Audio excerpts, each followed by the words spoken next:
Welcome to Civil Service IAS, your go-to YouTube channel for all things related to the Indian Administrative Service. दोस्तों एक बार Winston Churchill ने independent India का future predict करते हुए कहा था कि once the British left the subcontinent, India will fall back quite rapidly through the centuries into the barbarism and privation of the middle ages. और दोस्तों अब आयरनी देखिए कि पिछले ही साल इंडिया यूके को पीछे करते हुए वर्ल्ड की 5th लार्जेस्ट इकोनॉमी बन चुका है। दोस्तों इंडिपेंडेंस के समय इंडिया का पुअर फ्यूचर प्रेडिक्ट करने वालों में विंस्टन चर्चिल अकेले नहीं थे और चर्चिल की तरह बहुत सारे वेस्टर्न लीडर्स ने ये प्रेडिक्ट किया था कि इंडिया जैसा एक डाइवर्स और पुअर कंट्री बिना वेस्टर्न हेल्प के ज़्यादा दिन सर्वाइव नहीं कर पाएगा।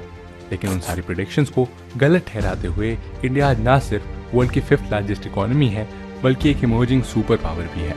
लेकिन दोस्तों अपने 75 ईयर्स से भी ज़्यादा की इंडिपेंडेंट हिस्ट्री में इंडिया ने कई सारे माइलस्टोन्स अचीव किए हैं। हालांकि इंडिया के लिए शुरू में सब इतना आसान नहीं था। 200 सालों के एक्सप्लॉयटेटिव कॉलोनियल रूल और इंडिपेंडेंस के समय रिलीजियस लाइन पर कंट्री का डिवीजन होना इंडिया के लिए किसी बड़े शौक से कम नहीं था। लेकिन फिर भी स्ट्रॉन्ग रेजोल्यूशन और डेडिकेशन के साथ इंडियंस ने 75 ईयर्स के टाइम स्पैन में अपनी और अपने देश की दिशा और दशा दोनों को ही बदल कर रख दिया है। तो कैसे हुआ ये सब? कैसे इंडिया ने अपनी कॉलोनियल हिस्ट्री को पीछे छोड़ते हुए प्रोग्रेस किया और अपने आप को एक इमर्जिंग सुपर पावर के रूप में एस्टैब्लिश किया, जानेंगे इस वीडियो में। तो दोस्तों आज के इस वीडियो में हम आपको ले चलेंगे इंडिया के 75 ईयर्स की पोस्ट इंडिपेंडेंस हिस्ट्री की तरफ, जहां हम इंडिया के हर एक माइलस्टोन और चैलेंज को क्लोजली एनालाइज करेंगे। तो दोस्तों स्वागत है आपका PW ओनली IAS में। चलिए शुरुआत करते हैं 15 अगस्त 1947 के उस हिस्टोरिकल दिन से जब ब्रिटिश राज का सनसेट हुआ और इसी के साथ इंडिया के लिए 200 सालों के लंबे सब्जुगेशन और ऑपरेशन का भी एंड हुआ। 14 और 15 अगस्त की मिडनाइट में इंडियन सबकॉन्टिनेंट ने इंडिया और पाकिस्तान नाम के दो देशों का इंडिपेंडेंस होना देखा, जिसकी बहुत ही भारी कीमत दोनों ही देशों को चुकानी पड़ी। और इसी रात कंस्टिट्यूएंट असेंबली की मीटिंग में हमारे first prime minister of India Shri Jawaharlal Nehru ने अपनी पोजीशन को होल्ड करते हुए स्पीच में कहा, We made a tryst with destiny, and now the time comes when we shall redeem our pledge, not wholly or in full measure, but very substantially. At the stroke of the midnight hour, when the world sleeps, India will awake to life and freedom. और बस यहीं से सफर शुरू हुआ एक exploited और scars laden country के world stage पर फिनोमिनल इमर्जेंस का। Partition of India. तो चलिए सबसे पहले चलते हैं समय के उस दौर में जब 15 अगस्त 1947 को first day of free India की तरह सेलिब्रेट किया गया था और हमारे first prime minister Jawaharlal Nehru ने दिल्ली के रेड फोर्ट के लाहौरी गेट पर इंडियन नेशनल फ्लैग को होस्ट किया था। पर इंडिपेंडेंस के साथ जहां एक तरफ सेलिब्रेशन चल रही थी, वहीं दूसरी तरफ पार्टीशन के अगली कॉन्सिक्वेंसेस लाखों लोगों को भुगतने पड़ रहे थे। मुस्लिम लीग के द्वारा दी गई 2 नेशन थ्योरी के नतीजतन पंजाब और बंगाल की बाउंड्रीज डिमार्केट करना एक इम्पॉर्टेंट चैलेंज था, जिसके लिए ब्रिटिश जूरिस्ट रैडक्लिफ के साथ 4 और मेंबर्स की एक कमीशन सेटअप की गई थी। रैडक्लिफ कमीशन ने बहुत ही limited knowledge, outdated maps, censuses और बाकी रिलेटेड मटेरियल्स यूज करते हुए सिर्फ 6 वीक्स में ही इंडिया और पाकिस्तान के बीच एक बाउंड्री ड्रॉ कर दी। और सबसे हैरानी की बात यह थी कि बाउंड्री कमीशन की रिपोर्ट 12 अगस्त को ही रेडी हो गई थी, पर लॉर्ड माउंटबैटन ने इंटेंशनली उसे 15 अगस्त के बाद पब्लिक किया, जिससे पार्टीशन के कंसिक्वेंसेस और रिपरकशंस की रिस्पॉन्सिबिलिटीज ब्रिटिशर्स पर ना आ जाए।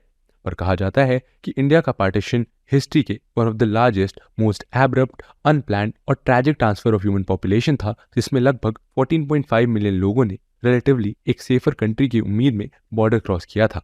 पर अफसोस पार्टीशन से सिर्फ communal riots, refugee problems, communalism और एडमिनिस्ट्रेटिव और फाइनेंशियल कंस्ट्रेंट्स देखने को मिले। और अगर कम्युनल राइट्स की बात करें तो एस्टिमेट्स के अकॉर्डिंग बॉर्डर के दोनों साइड से लगभग 2 to 10 लाख लोगों ने माइंडलेस कम्युनल राइट्स में अपनी जान गंवा दी। रिलीजियस वायलेंस उस समय इतना ज़्यादा था कि लाहौर, अमृतसर और कोलकाता जैसी वाइब्रेंट सिटीज़ को इन एट्रॉसिटीज़ और किलिंग्स के लिए कम्युनल जोन्स तक बुलाया जाने लगा।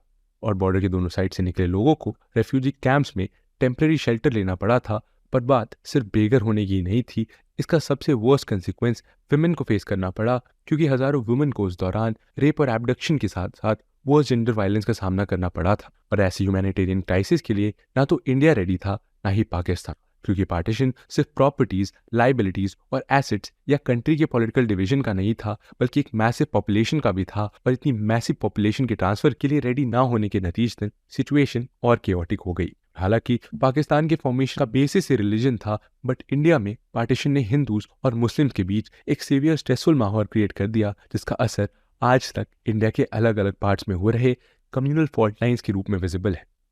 और ये तो बात हुई पार्टीशन के कंसिक्वेंसेस की। अब नजर डाल लेते हैं न्यू इंडिपेंडेंट इंडिया के सामने खड़े मेजर चैलेंजेस की तरफ, जिन्हें इमीडिएट, मीडियम टर्म और लॉन्ग टर्म प्रॉब्लम्स की कैटेगरी में डिवाइड किया जा सकता है। Immediate challenges. सबसे पहले इमीडिएट प्रॉब्लम्स की बात करें तो प्रिंसली स्टेट्स का टेरिटोरियल और फुल एडमिनिस्ट्रेटिव इंटीग्रेशन भी एक मेजर चैलेंज था।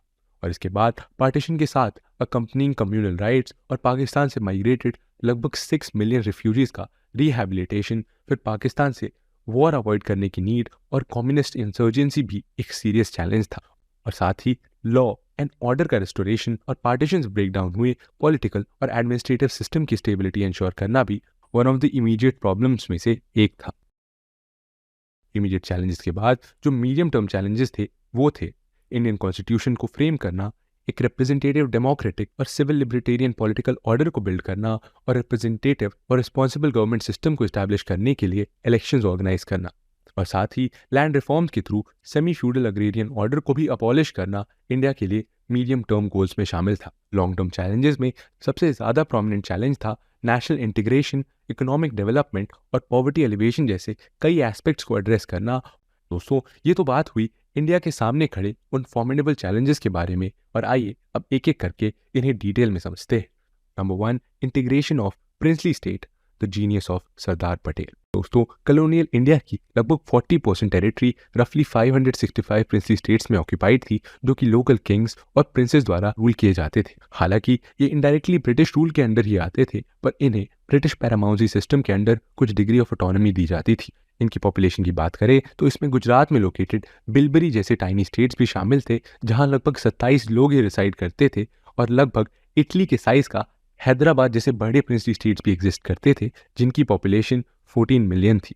हालांकि 3 जून प्लान और एटली स्टेटमेंट के अकॉर्डिंग इंडिपेंडेंस के बाद इन प्रिंसली स्टेट्स के पास इंडिया या पाकिस्तान यानी दोनों में से किसी भी एक डोमिनियन को चूज करने का ऑप्शन था। लेकिन इस पूरी स्टोरी में एक इंटरेस्टिंग मोड़ तब आ गया जब 27 जून 1947 को सरदार पटेल ने न्यूली क्रिएटेड स्टेट्स डिपार्टमेंट का एडिशनल चार्ज अज्यूम करते हुए सेक्रेटरी वीपी मेनन से कहा, the situation held dangerous potentialities and that if we do not handle it promptly and effectively, our hard-earned freedom might disappear through the state's door. और इसके बाद उन्होंने princely states के rulers की पेट्रियोटिक फीलिंग्स को appeal करते हुए Indian dominion को ज्वाइन करने के लिए अप्रोच किया। इस डायरेक्शन में पहला स्टेप था इन लोकल किंग्स और प्रिंसेस को सीरीज ऑफ लंच पार्टीज में इन्वाइट करना, जहां उन्होंने प्रिंसली स्टेट्स के रूलर्स को इंडिया की न्यू कॉन्स्टिट्यूशन की फ्रेमिंग में कांग्रेस की हेल्प करने को पूछा। इसके बाद उन्होंने प्रिंसली स्टेट्स को ब्रिटिश पैरामाउंसी के अंडर रहे मेजर 3 सब्जेक्ट्स डिफेंस, कम्युनिकेशन और एक्सटर्नल अफेयर्स के फील्ड में इंडियन डोमिनियन ज्वाइन करने का प्रपोजल दिया। प्रपोजल के साथ ही उन्होंने एनार्की और केओस का इम्प्लाइड थ्रेट भी दिया कि वो 15 अगस्त 1947 के बाद आ रहे केओस को मैनेज नहीं कर पाएंगे, और सरदार पटेल की इन्हीं great skills, persuasive approach, masterful diplomacy करते हुए हंड्रेड्स ऑफ प्रिंसली स्टेट्स को इंडियन डोमिनियन में इंटीग्रेट करने में सक्सेसफुल रहे। पटेल के ग्रेट एफर्ट से बहुत सारे प्रिंसली स्टेट्स ने विजडम, रियलिज्म और पेट्रियोटिज्म दिखाते हुए कंस्टिट्यूएंट असेंबली ज्वाइन की, और कुछ इसे ज्वाइन करने से दूर है। और इसके बाद सरदार पटेल का नेक्स्ट स्टेप था माउंटबैटन को इंडिया के फेवर में एक्ट करने के लिए कन्विंस करना, और 15 जुलाई के चैम्बर ऑफ प्रिंसेस की स्पीच में माउंटबैटन प्रिंसेस को परसुएट करने में सक्सेसफुल हुए। दोस्तों, माउंटबैटन की स्पीच को इंडिया में प्रिंसली स्टेट के इंटीग्रेशन में one of the most important event माना जाता है, क्योंकि इसके बाद वर्चुअली सारे स्टेट्स ने इंस्ट्रूमेंट ऑफ एक्सेशन साइन कर लिया एक्सेप्ट फॉर 3 स्टेट्स, जो कि थे जूनागढ़, कश्मीर और हैदराबाद। और इनके इंटीग्रेशन की कहानी खुद में ही एक ह्यूज टास्क थी, और इसके चलते आइए अब इन्हें एक एक करके समझते हैं। जूनागढ़। तो दोस्तों, जूनागढ़ इंडियन टेरिटरी से सराउंडेड सौराष्ट्र के कोस्ट पर लोकेटेड एक स्मॉल स्टेट था, और इसकी लोकेशन कुछ ऐसी थी कि ये पाकिस्तान से किसी भी तरह की जोग्राफिकल कनेक्टिविटी नहीं रखता था। हालांकि इसके बावजूद 15 अगस्त 1947 को जूनागढ़ के नवाब ने पाकिस्तान के साथ एक्सेशन अनाउंस कर दिया, जबकि स्टेट की मेजॉरिटी पॉपुलेशन हिंदू थी और वो इंडिया में ज्वाइन होना चाहती थी। और दोस्तों, हद तो तब हुई जब एक तरफ लोगों के प्रेफरेंस को नजरअंदाज करते हुए पाकिस्तान ने जूनागढ़ का एक्सेशन एक्सेप्ट कर लिया और दूसरी तरफ जूनागढ़ की जनता रूलर के डिसीजन के खिलाफ हो गई और नतीजतन जूनागढ़ के लोगों द्वारा एक पॉपुलर मूवमेंट ऑर्गेनाइज किया गया और इस मूवमेंट के प्रेशर के कारण नवाब को वहां से भागना पड़ा। ऐसा कहा जाता है कि भागते वक्त नवाब ने अपनी बेगम से ज्यादा प्रायोरिटी अपने पेट डॉग्स को दी थी। नवाब के भागने के बाद जूनागढ़ में एक प्रोविजनल गवर्नमेंट एस्टैब्लिश की गई और आपको बता दें कि जूनागढ़ के दीवान शाहनवाज भुट्टो, जो पाकिस्तान के फॉर्मर पीएम जुल्फिकार अली भुट्टो के फादर थे, उन्होंने इस सिचुएशन को देखते हुए गवर्नमेंट ऑफ इंडिया को इंटरवीन करने के लिए इनवाइट किया, जिसके बाद इंडियन ट्रूप्स ने जूनागढ़ की तरफ कूच किया।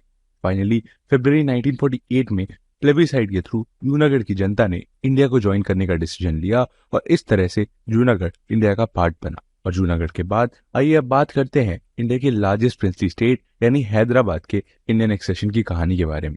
दोस्तों, हैदराबाद के अनजस्ट और टायरेनिकल निजाम ने मुस्लिम्स के इंटरेस्ट को सेफगार्ड करने के लिए मजलिस-ए-इत्तेहाद उल मुस्लिमीन और MIM council of union of Muslims नाम की एक मुस्लिम पॉलिटिकल पार्टी फॉर्म की और इस पार्टी ने इंडिया से इंटीग्रेट ना होकर एक मुस्लिम डोमिनियन सेटअप करना चूज किया।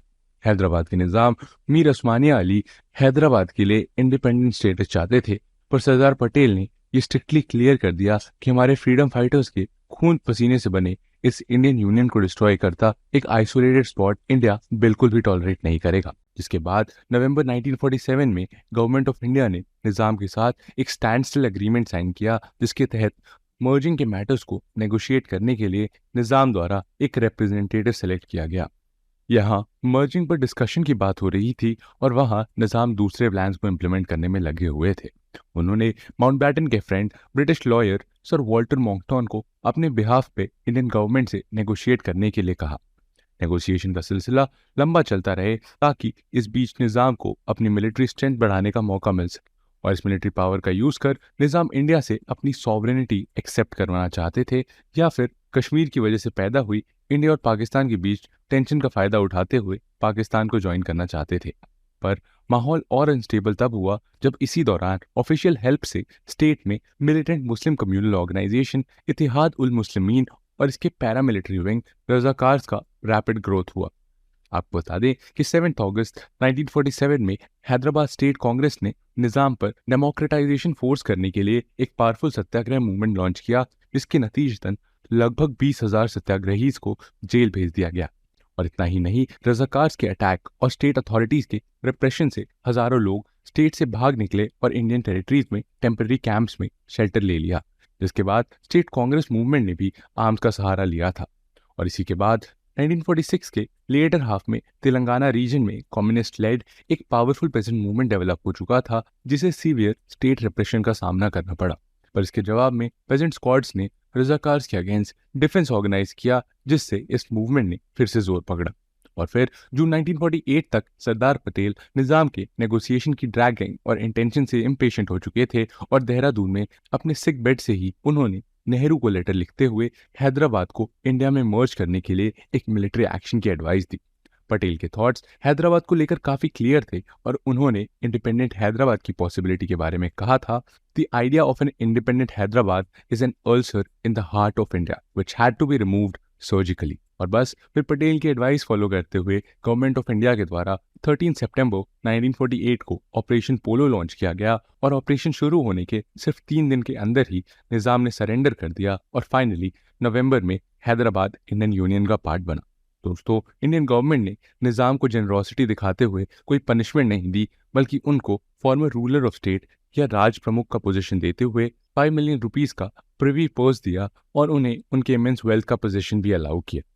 और हैदराबाद का एक्सेशन इंडियन सेक्युलरिज्म का एक इंपॉर्टेंट एपिसोड माना जाता है, क्योंकि ना ही सिर्फ मेजॉरिटी ऑफ मुस्लिम्स ने निजाम के अगेंस्ट होकर एंटी निजाम स्ट्रगल को ज्वाइन किया, बल्कि पूरी कंट्री के मुस्लिम्स ने पाकिस्तान और निजाम के अगेंस्ट गवर्नमेंट की पॉलिसी और एक्शन को आगे बढ़कर सपोर्ट किया। 28 सितंबर को सरदार पटेल ने जॉयफुली पाकिस्तान के फेमस बैरिस्टर हुसैन शहीद सोहरावर्दी को लिखा, on the question of Hyderabad the Indian union Muslims have come out in open on our side and that has certainly created a good impression in the country. और दोस्तों, हैदराबाद के बाद अब हम बात करते हैं इंडिया के सबसे ट्रबल एक्सेशन यानी जम्मू एंड कश्मीर के एक्सेशन की। दोस्तों, जम्मू एंड कश्मीर इंडिया और पाकिस्तान दोनों से बॉर्डर शेयर करता एक प्रिंसली स्टेट था, जिसके रूलर हरि सिंह ने जूनागढ़ और हैदराबाद की तरह ही ना इंडिया ज्वाइन किया और ना ही पाकिस्तान। और दोस्तों, इंटरेस्टिंगली हरि सिंह एक हिंदू रूलर थे और कश्मीर की लगभग 75% पॉपुलेशन मुस्लिम थी। और उस समय इंडिया की डेमोक्रेसी और पाकिस्तान के मुस्लिम डोमिनेटेड कम्युनलिज्म से डरकर उन्होंने ये चाहा कि वो दोनों से ही अलग रहकर एक इंडिपेंडेंट रूलर की तरह अपनी पावर प्रिजर्व करें। और यहाँ इंडियन पॉलिटिकल लीडर्स की बात करें तो उन्होंने कश्मीर के साथ भी जनरल अप्रोच रखा और कश्मीरी लोगों पर यह डिसीजन छोड़ दिया कि उन्हें इंडिया ज्वाइन करना है या पाकिस्तान। लेकिन पाकिस्तान ने जम्मू एंड कश्मीर के एक्सेशन के इशू पर न सिर्फ प्लेबिसाइड के प्रिंसिपल को रिजेक्ट किया, बल्कि जम्मू एंड कश्मीर स्टेट पर एक ऑफेंसिव अटैक लॉन्च किया। और आपको ये जानकर हैरानी होगी कि फॉर्मेशन के कुछ ही महीनों बाद पाकिस्तान ने 27 अक्टूबर को पाकिस्तानी आर्मी ऑफिसर्स द्वारा अनऑफिशियली लेड कई पठान ट्राइब्समैन को कश्मीर इन्वेड कर कश्मीर के कैपिटल श्रीनगर कैप्चर करने के लिए भेज दिया। और जाहिर सी बात है, पाकिस्तान की वेल ट्रेन्ड मिलिशियास और मिलिट्री कमांडर्स के कंपैरिजन में महाराजा हरि सिंह की अनट्रेन्ड आर्मी कुछ भी नहीं थी। और सिचुएशन की ग्रेविटी को एंटिसिपेट करते हुए 24 अक्टूबर को महाराजा ने इंडिया को मिलिट्री असिस्टेंस के लिए अप्रोच किया। और इस स्टेज पर भी जवाहरलाल नेहरू बिना जम्मू एंड कश्मीर के लोगों की इच्छा जाने एक्सेशन के फेवर में नहीं थे। लेकिन लॉर्ड माउंटबेटन ने उन्हें यह पॉइंट आउट किया कि इंटरनेशनल लॉ के अंडर फॉर्मल एक्सेशन के बाद ही इंडिया अपने ट्रूप्स कश्मीर में भेज सकता है। और साथ ही शेख अब्दुल्ला और सरदार पटेल ने भी नेहरू को जम्मू एंड कश्मीर के एक्सेशन के लिए इंसिस्ट किया, जिसके बाद 26 अक्टूबर को महाराजा हरि सिंह ने इंस्ट्रूमेंट ऑफ एक्सेशन साइन कर कश्मीर को इंडिया का पार्ट बना दिया और शेख अब्दुल्ला को स्टेट एडमिनिस्ट्रेशन का हेड बनाने के लिए भी एग्री किया। और दोस्तों, आज भी 26 अक्टूबर को कश्मीर एक्सेशन डे की तरह सेलिब्रेट किया जाता है। हालांकि इंडियन नेशनल कांग्रेस और महाराजा दोनों ही फॉर और परमानेंट एक्सेशन चाहते थे, पर इंडिया ने डेमोक्रेटिक कमिटमेंट से अपनी कन्फॉर्मिटी मेंटेन करते हुए माउंटबेटन की एडवाइस के साथ ये अनाउंस किया कि एक बार वैली में पीस और लॉ एंड ऑर्डर रिस्टोर हो जाए तो रेफरेंडम कराया जाएगा।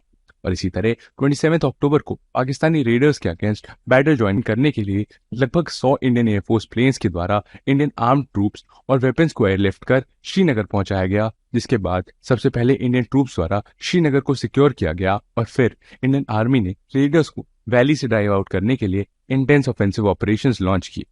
हालांकि स्टेट के कुछ पार्ट्स पर उनका कंट्रोल रह ही गया, जिसकी वजह से महीनों तक आर्म्ड कॉन्फ्लिक्ट कंटिन्यू रही और पाकिस्तान द्वारा ऑक्यूपाइड इस एरिया को आज हम पाकिस्तान ऑक्यूपाइड कश्मीर यानी पीओके के नाम से जानते हैं।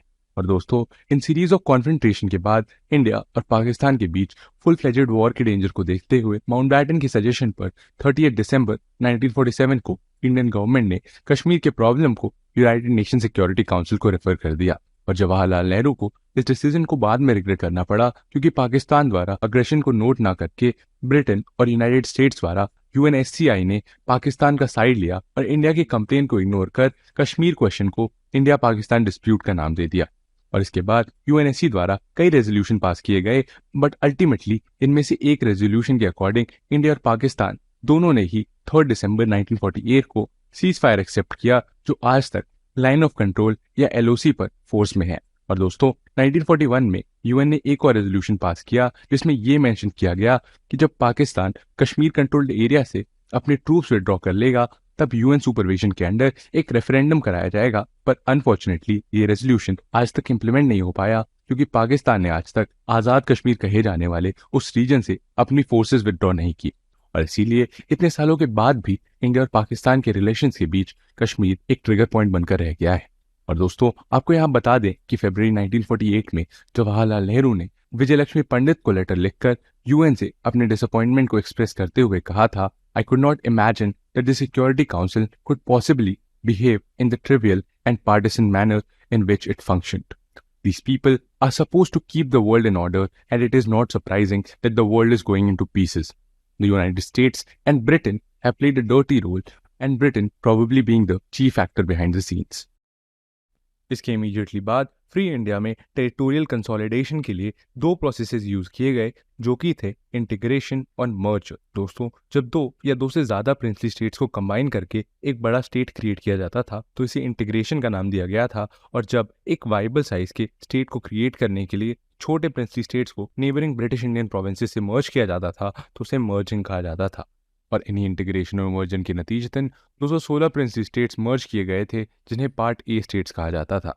और इसके बाद 275 स्टेट्स इंटीग्रेट कर नए वाइबल स्टेट्स बनाए गए थे, जिन्हें पार्ट बी स्टेट्स कहा जाता था।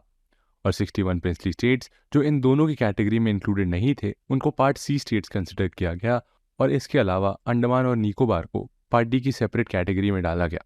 दोस्तों आपको बता दें ये प्रोसेस कॉन्स्टिट्यूशन ऑफ इंडिया के इफेक्ट में आने से पहले किया गया था और कॉन्स्टिट्यूशन के अडॉप्शन के बाद ये 4 पार्ट्स के स्टेट्स कुछ ऐसे थे। Part A states Assam, Bihar, Bombay, Madhya Pradesh, Madras, Orissa, Punjab, United province और वेस्ट बंगाल।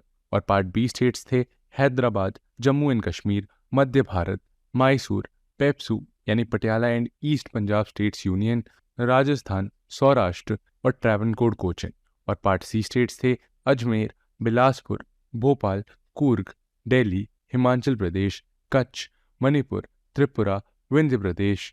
और पार्ट डी स्टेट्स थे अंडमान एंड निकोबार आइलैंड्स। दोस्तों इंडियन स्टेट्स का ये अरेंजमेंट टेम्परेरी था और इसे मेनली पॉलिटिकल इंटीग्रेशन की प्रॉब्लम को सॉल्व करने के लिए बनाया गया था और बाद में कॉम्प्लिकेटेड होने के कारण इसे भी डिस्कार्ड कर दिया गया था। और इसी दौरान लोगों के बीच लिंग्विस्टिक बेसिस पर स्टेट्स के डिवीजन की फीलिंग भी बढ़ने लगी थी। दोस्तों इंडिया में लिंग्विस्टिक बेसिस पे स्टेट्स की डिमांड कोई नई बात नहीं है। ऐसा नहीं था कि लिंग्विस्टिक बेसिस पर स्टेट की डिमांड केवल इंडिपेंडेंस के बाद ही एग्जिस्टेंस में आई थी। लिंग्विस्टिक बेसिस पर स्टेट्स का रीऑर्गेनाइजेशन करने का प्रोविजन सबसे पहले 1919 में मॉन्टेगो चेम्सफोर्ड रिफॉर्म्स में रखा गया था।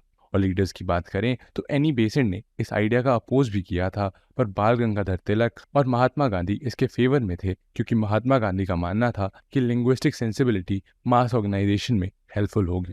और यहाँ तक कि ऑल इंडिया कांग्रेस कमेटी यानी AICC ने 1920 के नागपुर सेशन में officially linguistic reorganisation of states के प्रिंसिपल को भी एक्सेप्ट किया था। और 1927 में इंडियन स्टैट्यूटरी कमीशन के सामने भी कांग्रेस लीडरशिप ने लिंग्विस्टिक बेसिस पर स्टेट्स के फॉर्मेशन का सपोर्ट करते हुए उत्कल, आंध्र और कर्नाटका जैसे स्टेट्स क्रिएट करने के सजेशन दिए थे। और दोस्तों आपको बता दें कि 1928 में लिंग्विस्टिक बेसिस पर स्टेट्स के फॉर्मेशन को नेहरू कमेटी की भी रिपोर्ट प्राप्त हुई थी और 1946 में कांग्रेस के इलेक्शन मैनिफेस्टो में भी लिंग्विस्टिक बेसिस पर प्रोविंसेस क्रिएट करने के प्रोमिसेस मेंशन किए गए थे।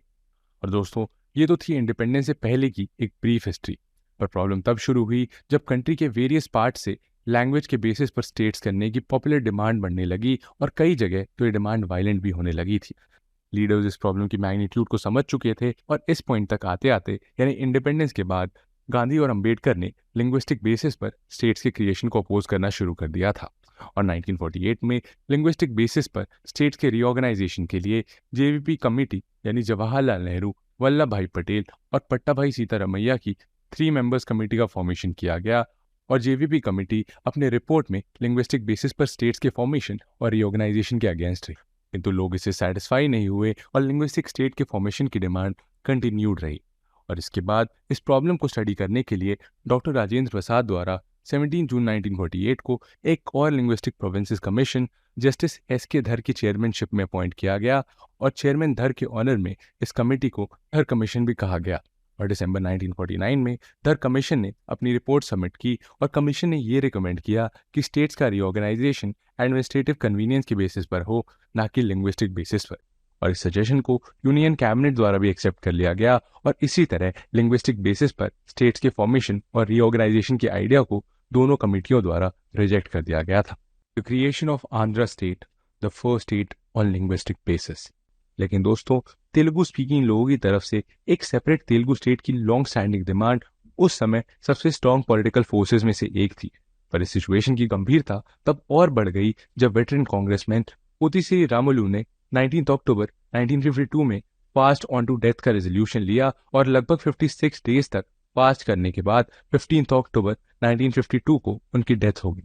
दोस्तों उनके डेथ से एक लार्ज स्केल वायलेंस ट्रिगर हुआ और नतीजतन पॉलिटिकल प्रेशर के अंडर 1 अक्टूबर 1953 को गवर्नमेंट ऑफ इंडिया ने आंध्र प्रदेश की क्रिएशन की डिमांड को एक्सेप्ट कर लिया और लिंग्विस्टिक बेसिस पर इंडिया का first state Andhra state form हुआ।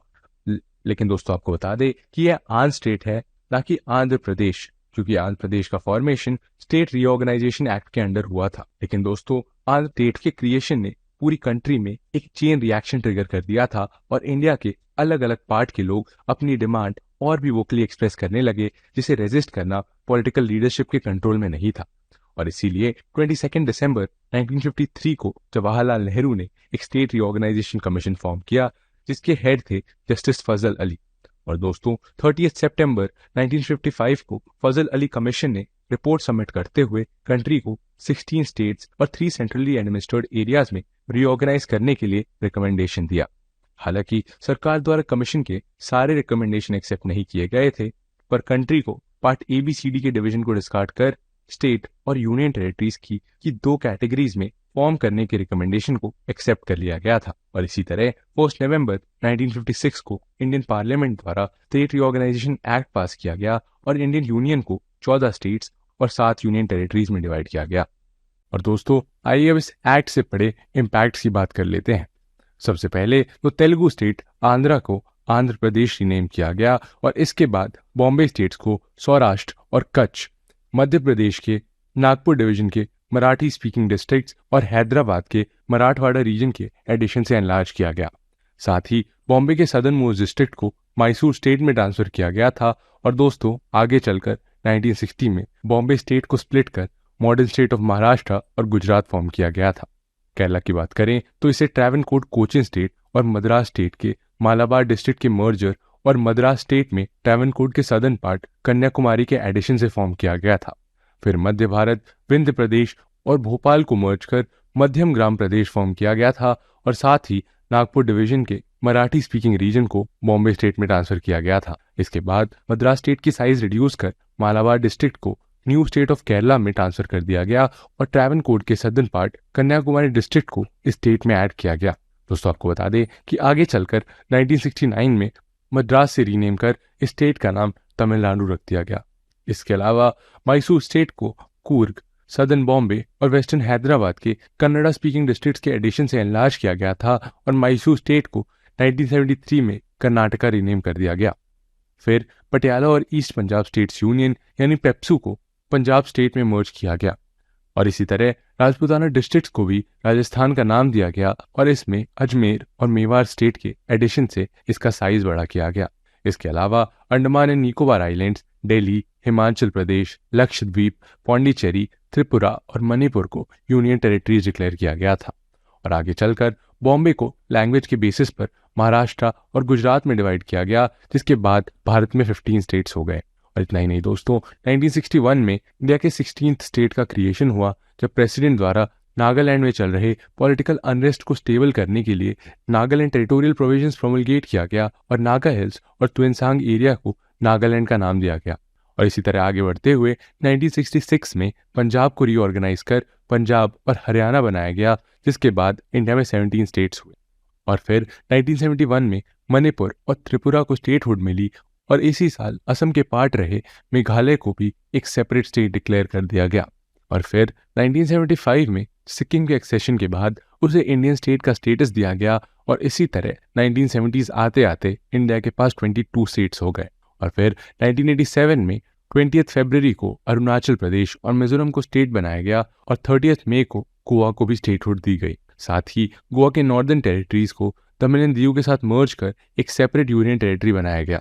और फिर ईयर 2000 में 3 नए स्टेट्स फॉर्म किए गए, जो थे छत्तीसगढ़, झारखंड और उत्तराखंड। मध्य प्रदेश से छत्तीसगढ़ को कार्व आउट करके एक नया स्टेट बनाया गया और नॉर्थ वेस्ट उत्तर प्रदेश के हिली रीजन उत्तरांचल को कार्व आउट कर उत्तराखंड का नाम दिया गया और बिहार के सदर्न डिस्ट्रिक्ट्स को निकालकर झारखंड का क्रिएशन किया गया।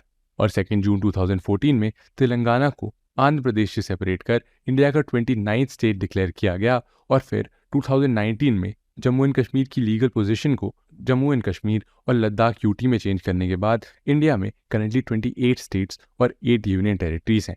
और इनमें सबसे लेटेस्ट है दादरा एंड नगर हवेली और दमन एंड दीव को मर्ज कर एक सिंगल यूनियन टेरिटरी बनाना। नेहरूवियन एरा। दोस्तों ये तो हमने देख लिया कि किस तरह इंडिपेंडेंस के बाद हमारे लीडर्स ने इंडिया जैसी वास्ट और 500 से भी ज्यादा प्रिंसली स्टेट्स को एक कंट्री में यूनिफाई किया। लेकिन आइए अब देखते हैं इंडिया के first prime minister Jawaharlal Nehru ji की प्राइम मिनिस्टरशिप में इंडियन पॉलिटिक्स में कौन से रिफॉर्म मेजर्स लिए गए जिससे इंडिया में डेमोक्रेसी की फाउंडेशन इतनी स्ट्रांग हुई। चलिए शुरुआत करते हैं नेहरूवियन एरा से। इंडिया के first prime minister Shri Nehru ने अपने 17 ईयर्स के टेन्योर में बहुत सारे रिफॉर्म्स और कॉन्स्टिट्यूशनल अमेंडमेंट्स लाए, जिसकी वजह से उन्हें architect of modern, sovereign, socialist, secular और डेमोक्रेटिक इंडिया कहा जाता है। Nehru's economic policy. दोस्तों, सबसे पहले हम बात करते हैं नेहरू की इकोनॉमिक पॉलिसीज के बारे में। जैसे कि हम सब जानते हैं, इंडियन इकोनॉमी पर पार्टीशन का बहुत बड़ा और एब्रप्ट इमीडिएट इम्पैक्ट पड़ा था, जिससे इंडियन इकोनॉमी के लगभग सारे सेक्टर्स इफेक्ट हुए थे। और इंडिपेंडेंस के बाद नेहरू लेड गवर्नमेंट का एक इम्पॉर्टेंट ऑब्जेक्टिव था रिफॉर्म्स और रैपिड इंडस्ट्रियलाइजेशन के थ्रू इंडिया की पर कैपिटा इनकम को रेज करना। और उस समय इंडियंस की पर कैपिटा इनकम ₹265 थी, जो आज बढ़कर 1,28,829 रुपीज हो चुकी है। नेहरू एक इकोनॉमिक मॉडर्निस्ट थे जो सोवियत इकोनॉमिक मॉडल से काफी इन्फ्लुएंस थे। उनका मानना था कि रैपिड इंडस्ट्रियलाइजेशन से ही मास पॉवर्टी के अगेंस्ट बैटल जीती जा सकती है। और नेहरू जी के इकोनॉमिक पर्सपेक्टिव गांधी के इकोनॉमिक विजन से बिल्कुल कॉन्ट्रडिक्टरी थे, क्योंकि गांधी हाउस होल्ड प्रोडक्शन और सेल्फ सस्टेन रूरल इकोनॉमी के एडवोकेट थे। लेकिन नेहरू की इकोनॉमिक आइडियोलॉजी सोवियत इकोनॉमी की तरह कम्युनिस्ट आइडियोलॉजी पर नहीं, बल्कि डेमोक्रेटिक सोशलिज्म पर बेस्ड थी, जहां कंट्री के इंक्लूसिव डेवलपमेंट के लिए स्टेट का मेजर इंटरवेंशन नेसेसरी था। नेहरू एक लार्ज स्केल इंडस्ट्रियल डेवलपमेंट के साथ साथ स्मॉल स्केल इकोनॉमिक एंटरप्राइज को भी डेवलप होते हुए देखना चाहते थे, और उनके इकोनॉमिक मॉडल में large scale industries publicly owned और small scale industries cooperative model में रन किए जाते थे। साथ ही इकोनॉमी में प्राइवेट सेक्टर को भी एडिक्वेटली अकोमोडेट किया गया था, जिससे इकोनॉमी की ओवरऑल ग्रोथ हो सके। दोस्तों, नेहरू महालनोबिस इकोनॉमिक मॉडल नेहरू के फास्ट ग्रोथ और पॉवर्टी एलिवेशन के डुअल ऑब्जेक्टिव को अचीव करने का एक व्हीकल था, और नेहरू का ये इकोनॉमिक मॉडल यूएसएसआर की प्लान्ड इकोनॉमी से काफी इन्फ्लुएंस था। इसी मॉडल के अंडर अपने इकोनॉमिक ऑब्जेक्टिव्स को अचीव करने के लिए गवर्नमेंट ने कई रिफॉर्म्स इंप्लीमेंट किए, जिन्हें अब हम थोड़ा डिटेल में समझने की कोशिश करते हैं। Major reforms and their outcomes. Land reforms. सबसे पहले तो गवर्नमेंट ने लैंड रिफॉर्म्स की पॉलिसी लाकर बिग लैंड होल्डिंग्स को अबॉलिश कर दिया, पर ज्यादातर लैंड रिफॉर्म इनिशिएटिव्स ओनरशिप पर लिमिटेशन लगाकर लैंड को रीडिस्ट्रीब्यूट करने में फेल हुई। नेहरू जी के सबसे एम्बिशियस प्लान में से एक था इंडिया में लार्ज स्केल कोऑपरेटिव फार्मिंग को इम्प्लीमेंट करना, पर नेहरू जी अपने इस विजन को रियलिटी में इम्प्लीमेंट जमींदारों के जबरदस्त विरोध के कारण नहीं कर पाए। और दोस्तों, ये वही मॉडल है जिसे चाइना ने बाद में इम्प्लीमेंट कर अपनी कंट्री साइड इकोनॉमी की पूरी रूपरेखा ही बदल कर रख दी थी। दोस्तों, 1950s के पार्शली सक्सेसफुल लैंड रिफॉर्म्स के बाद गवर्नमेंट ने अपना ध्यान एग्रीकल्चरल प्रोडक्टिविटी इंक्रीज करने और फूड सिक्योरिटी डेवलप करने में लगाया, और अर्ली 1960s से ही इंडिया की ओवरऑल एग्रीकल्चरल प्रोडक्शन एनहांस होने लगी, जो कई सारे इनिशिएटिव्स का कलेक्टिव इम्पैक्ट था। जैसे कि 1940s का grow more grains campaign, cultivation के लिए लैंड एक्सपेंशन, इरिगेशन प्रोजेक्ट्स और एग्रीकल्चरल यूनिवर्सिटीज का एस्टैब्लिशमेंट। हालांकि इसका ट्रू इम्पैक्ट नेहरू की डेथ के बाद ग्रीन रेवोल्यूशन के फॉर्म में देखने को मिला, जिसके बारे में हम आगे चलकर बात करेंगे। दोस्तों, ऐसा ही हमने पहले भी देखा है जब इंडिपेंडेंस के बाद इंडिया ने मिक्स्ड इकोनॉमी का पाथ चूज किया, जहां गवर्नमेंट द्वारा कंट्रोल्ड पब्लिक सेक्टर, कोऑपरेटिव और प्राइवेट सेक्टर एक साथ को एग्जिस्ट करता है। इंडियन इकोनॉमी के अर्ली ईयर्स में इन्वेस्टमेंट प्राइमरली स्टील, आयरन, कोल और पावर प्रोजेक्ट्स में इंश्योर करना गवर्नमेंट की one of the most important policy goals थी, जिसके लिए गवर्नमेंट ने सब्सिडीज और प्रोटेक्शनिस्ट रिजीम्स अडॉप्ट किए ताकि इन इंडस्ट्रीज का डेवलपमेंट प्रमोट हो सके।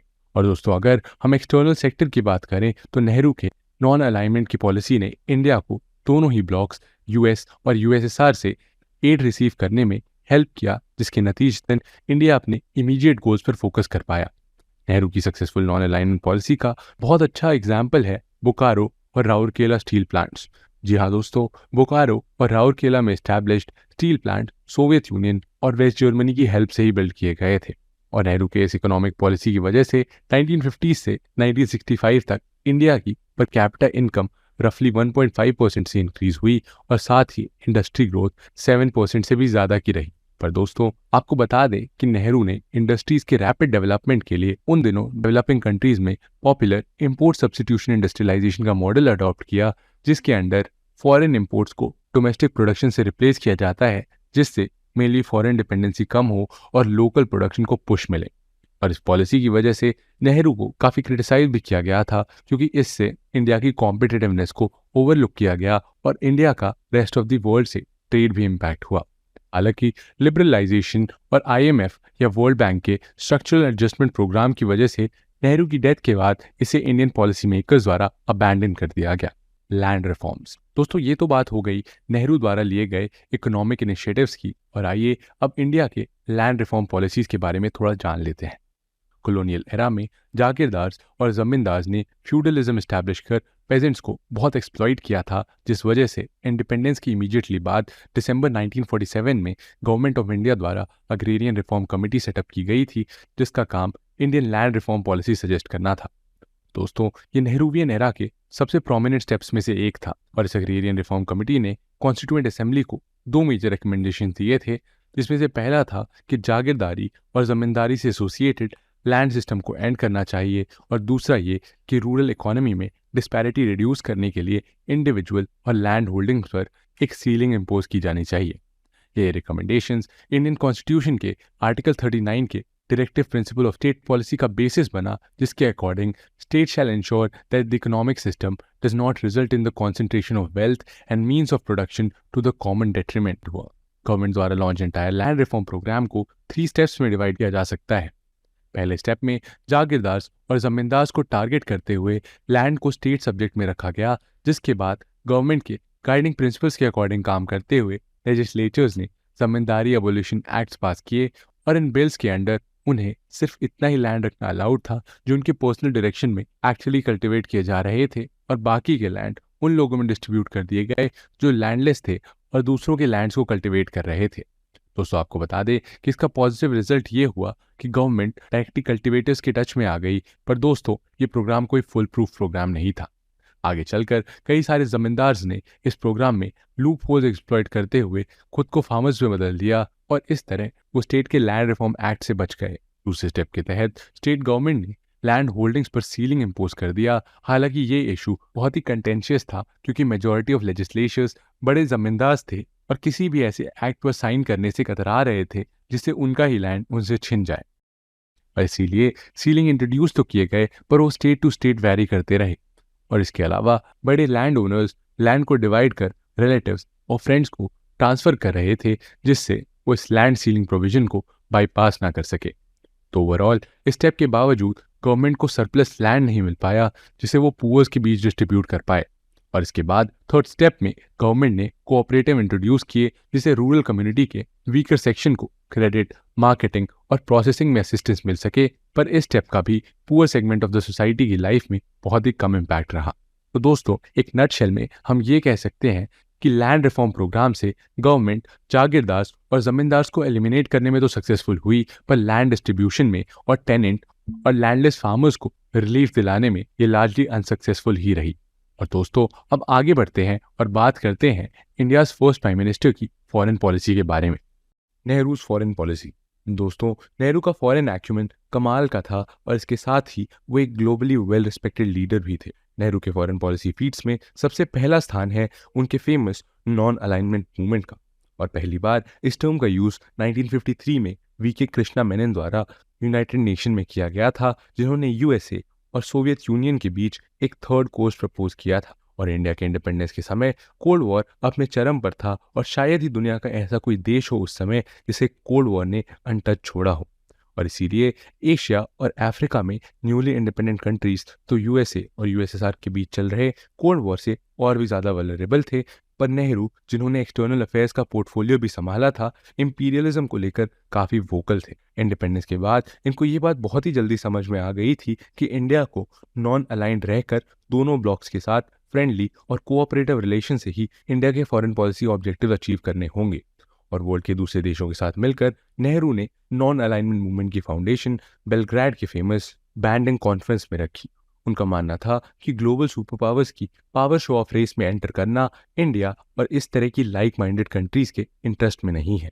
और बैंडंग के इसी नॉन अलाइनमेंट कॉन्फ्रेंस में उन्होंने फेमसली कहा था, we should either be strong enough to produce some effect और we should not interfere at all.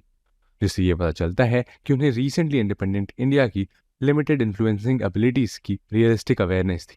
हालांकि उन्होंने we are not going to join a war if we can help it, we are going to join the side which is to our interest when the time comes to make the choice कहकर necessary alliance को completely rule out भी नहीं किया था।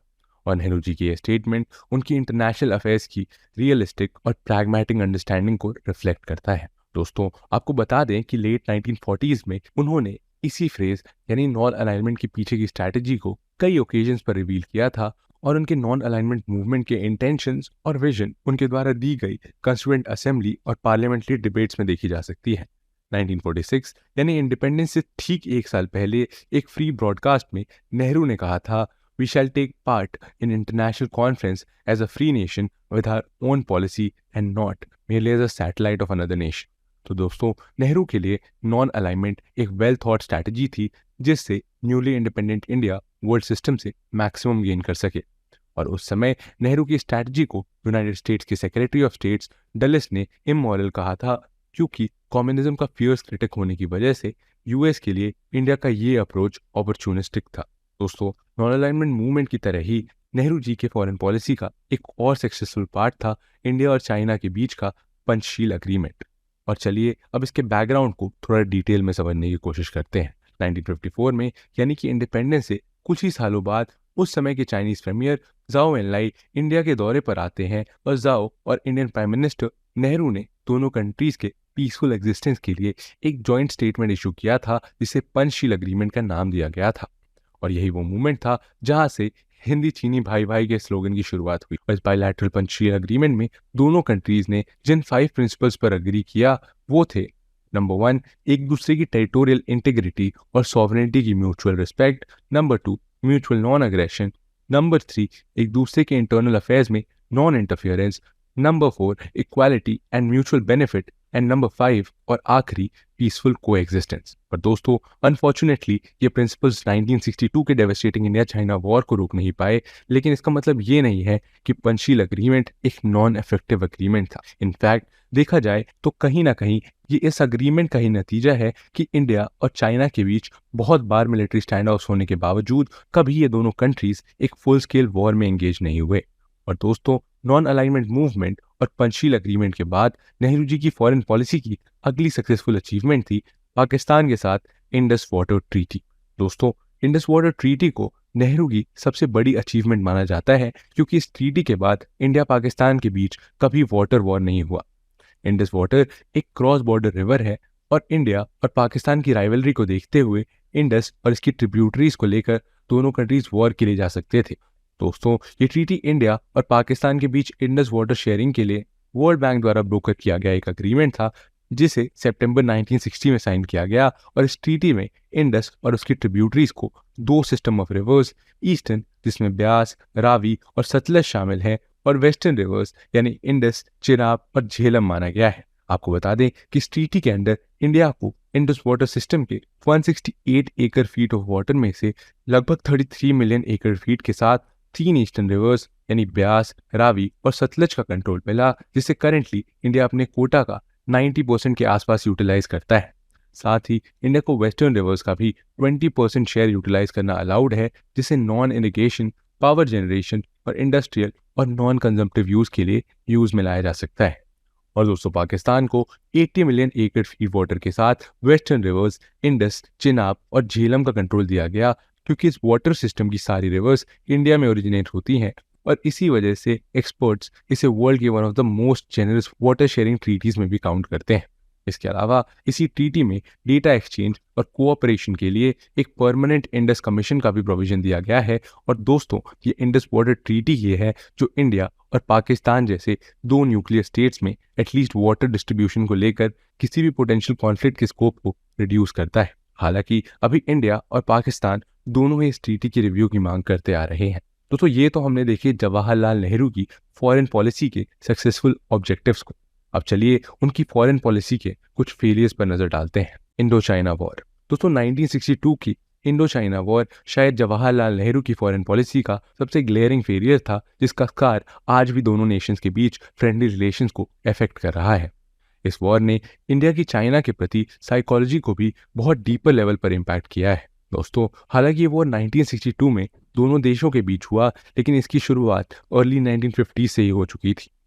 Independence के बाद India ने China के साथ अच्छे रिलेशन डेवलप करने की कोशिश की थी और इनफैक्ट 1949 में जब माओ जेडोंग के अंडर चाइना एक कम्युनिस्ट स्टेट की तरह इमर्ज हुआ तो ताइवान से टाइज एंड कर पीपल्स रिपब्लिक ऑफ चाइना को मेनलैंड चाइना का लेजिटिमेट गवर्नमेंट रिकॉग्नाइज करने वाली फर्स्ट कंट्रीज में से इंडिया भी एक था। और इंडिया का ये डिसीजन यूएस द्वारा बिल्कुल भी वेलकम नहीं किया गया।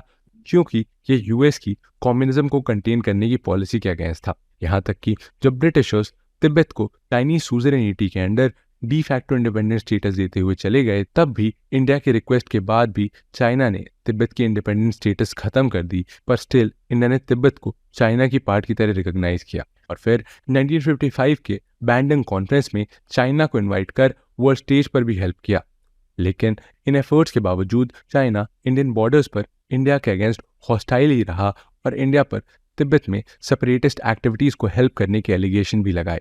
बाद में इन्हीं बेसलेस एलिगेशंस के बेसिस पर चाइना ने अपने इंडियन इन्वेजन को भी जस्टिफाई करने की कोशिश की। 1958 में चाइना ने अक्साई चिन को अपनी टेरिटरी के अंदर दिखाते हुए एक मैप पब्लिश किया और मिलिट्री पर्पस के लिए लहासा को शिनजियांग के कैपिटल उरुमकी से कनेक्ट करने के लिए इस रीजन के थ्रू एक रोड बिल्डअप करना शुरू किया।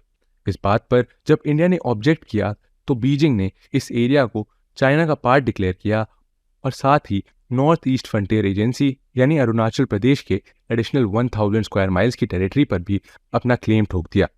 और दोस्तों यहीं से फ्रेंडशिप के सारे साइंस इवेपोरेट होने लगे और टेंशन एस्केलेट होते होते अक्टूबर 20, 1962 को बिना फॉर्मली वॉर डिक्लेयर किए चाइना ने नॉर्थ ईस्ट रीजन से इंडिया के अरुणाचल प्रदेश को इन्वेड कर दिया।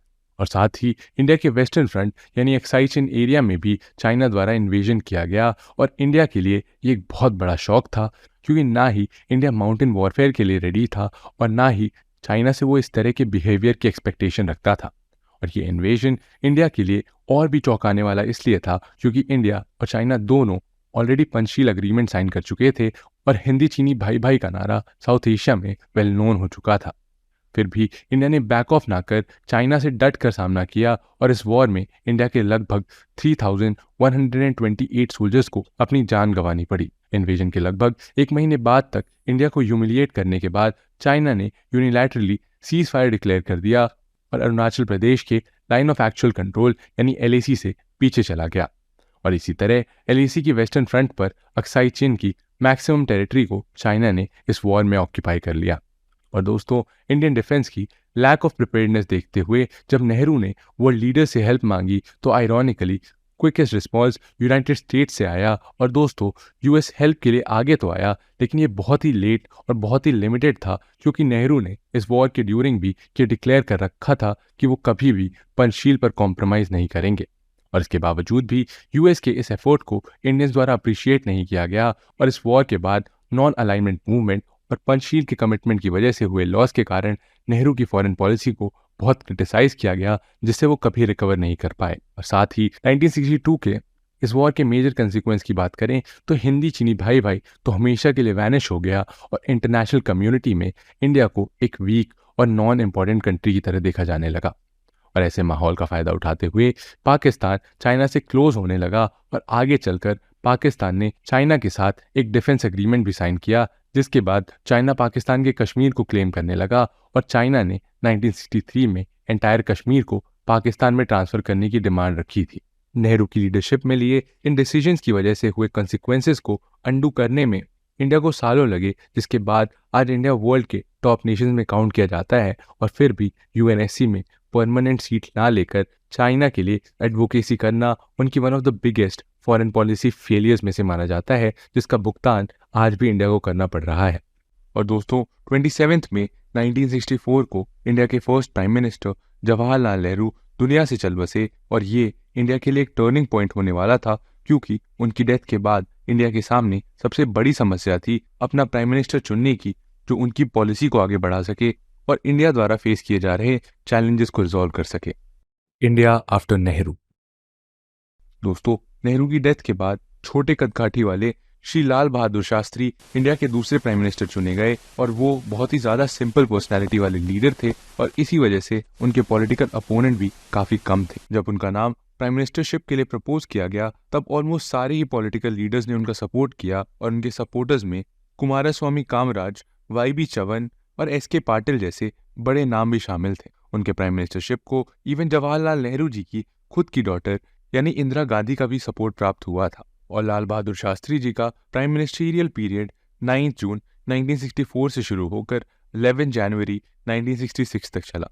शास्त्री जी का टेन्योर ताशकंद में सडन डेथ होने की वजह से मात्र 19 मंथ तक की चल पाया और इनके इस पीरियड में इंडिया में सिग्निफिकेंट इवेंट्स हुए जो हम आगे चलकर डिस्कस करेंगे। लाल बहादुर शास्त्री एक स्टॉन्च सोशलिस्ट थे और उनके सोशलिज्म के प्रति फेथ को इस बात से समझा जा सकता है कि जब मिड 1960s में देश फूड क्राइसिस के वर्ज पर था, तब उन्होंने लोगों से केवल एक वक्त का खाना खाने के लिए कहा था ताकि ज़रूरतमंदों को भी खाना मिल सके। उनका सोशलिस्ट माइंडसेट उनके द्वारा बनाई गई पॉलिसीज में भी रिफ्लेक्ट होता है और शास्त्री ने नेहरू द्वारा ली गई सोशलिस्ट पॉलिसीज में भी कोई बड़ा फेरबदल नहीं किया। शास्त्री द्वारा प्रमोट किए गए इन इनिशिएटिव्स में सबसे फेमस इनिशिएटिव वाइट रेवोल्यूशन था और इसके अंदर पूरे देश में एक नेशनल कैंपेन चलाया गया जिसका मेन ऑब्जेक्टिव था कंट्री में मिल्क प्रोडक्शन और डेयरी प्रोडक्ट्स को इनकरेज करना। ये कैंपेन वर्गीस कुरियन की लीडरशिप में चलाया गया था और अमूल जैसी सक्सेसफुल कोऑपरेटिव कंपनीज इसी कैंपेन का नतीजा है। और दोस्तों, देश में मिल्क प्रोडक्शन को बढ़ाने के लिए नेशनल डेयरी डेवलपमेंट बोर्ड यानी NDDB को भी इन्हीं के टेन्योर में सेटअप किया गया था। ये इंडिया के second prime minister Shri Lal Bahadur Shastri थे जिन्होंने फेमस जय जवान जय किसान का नारा दिया था।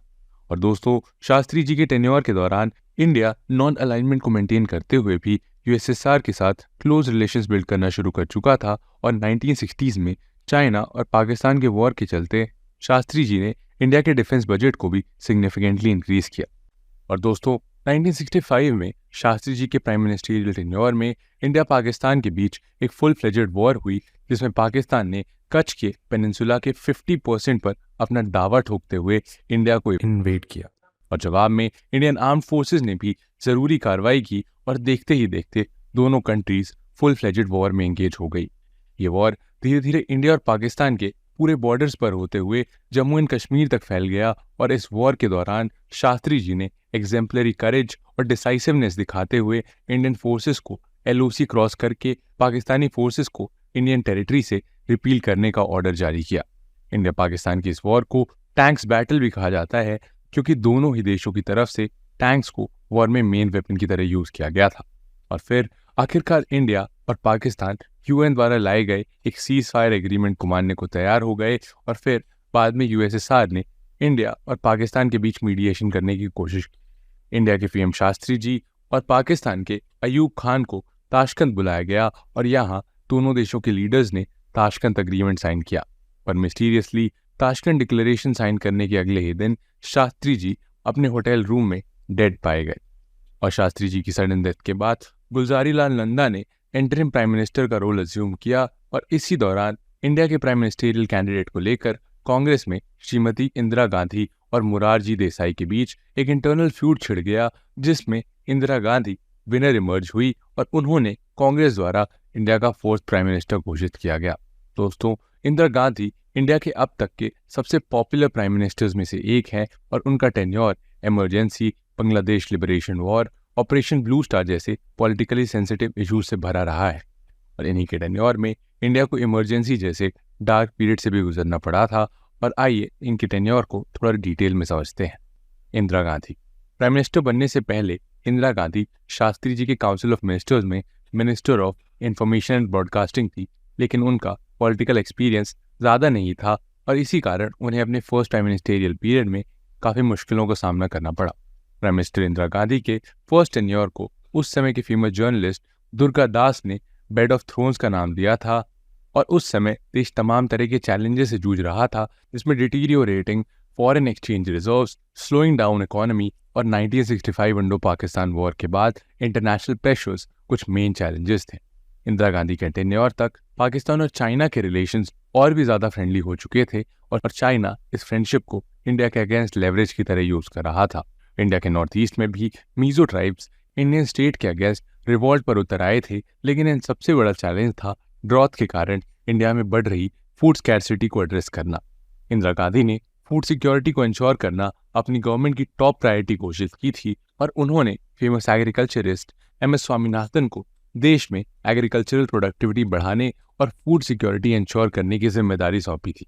और इसी दौरान वो US के दौरे पर गई जहां US प्रेसिडेंट लिंडन जॉनसन ने इंडिया को फूड एड ऑफर किया और साथ ही इंदिरा गांधी को ग्रीन रेवोल्यूशन लॉन्च करने के लिए भी इन्फ्लुएंस किया। इंदिरा गांधी ने इसी दौरे पर इंडिया और US के रिलेशंस को भी रीबिल्ड करने का इनिशिएटिव लिया।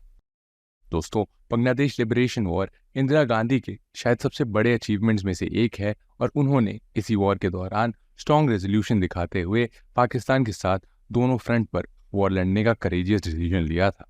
लेकिन दोस्तों, दूसरों के इंटरनल अफेयर में दखल ना देने वाली पॉलिसी के बावजूद क्या हुआ जो इंडिया बांग्लादेश को लिबरेट करने के लिए पाकिस्तान से वॉर तक लड़ने के लिए राजी हो गया? आइए अब इसे डिटेल में समझते हैं।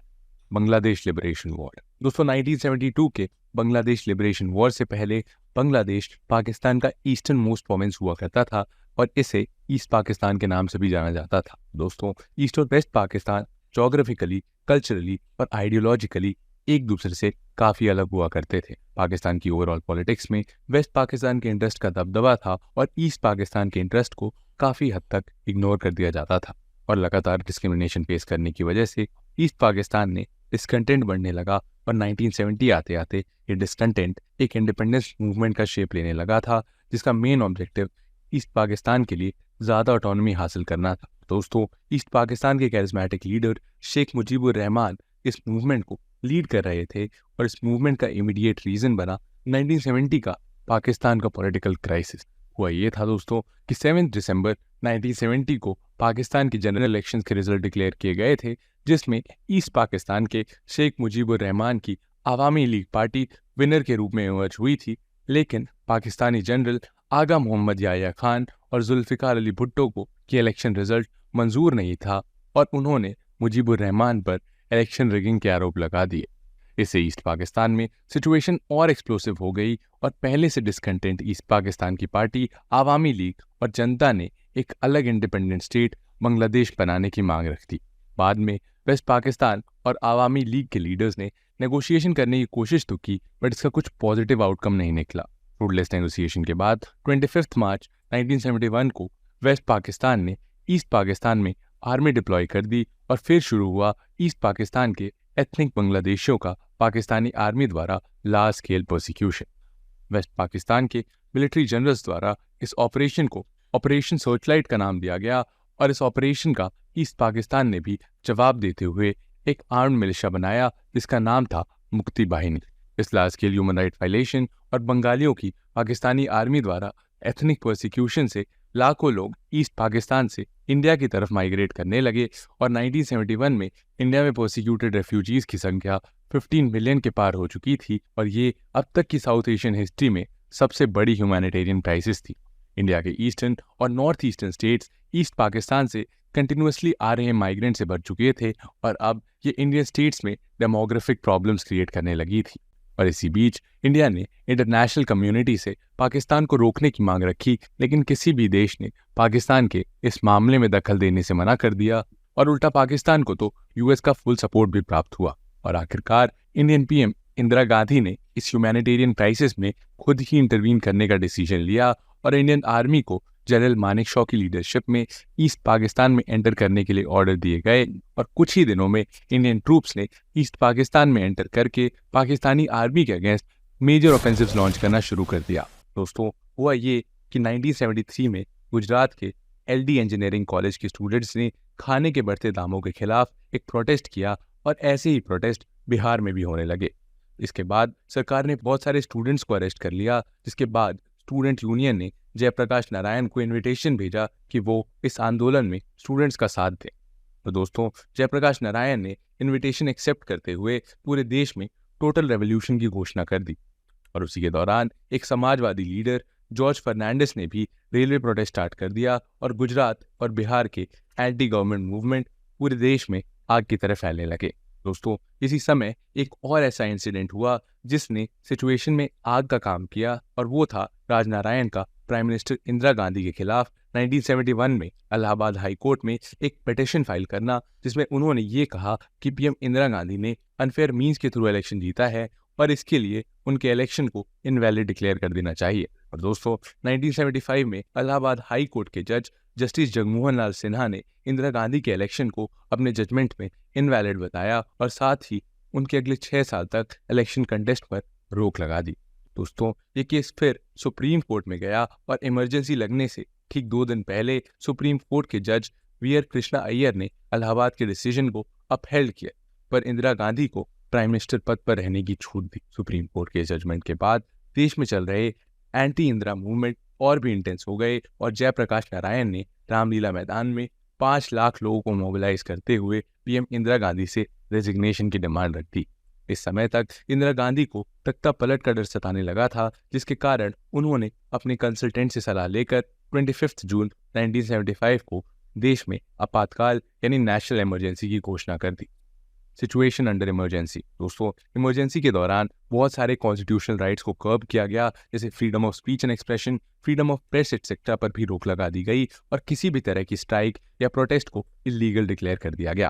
दोस्तों, इंदिरा गांधी की गवर्नमेंट ने प्रिवेंटिव डिटेंशन लॉज का भी बहुत ही बुरी तरह से मिसयूज किया और कई सारे political and prominent opposition leader को बिना चार्जेस की जेल में डाल दिया गया।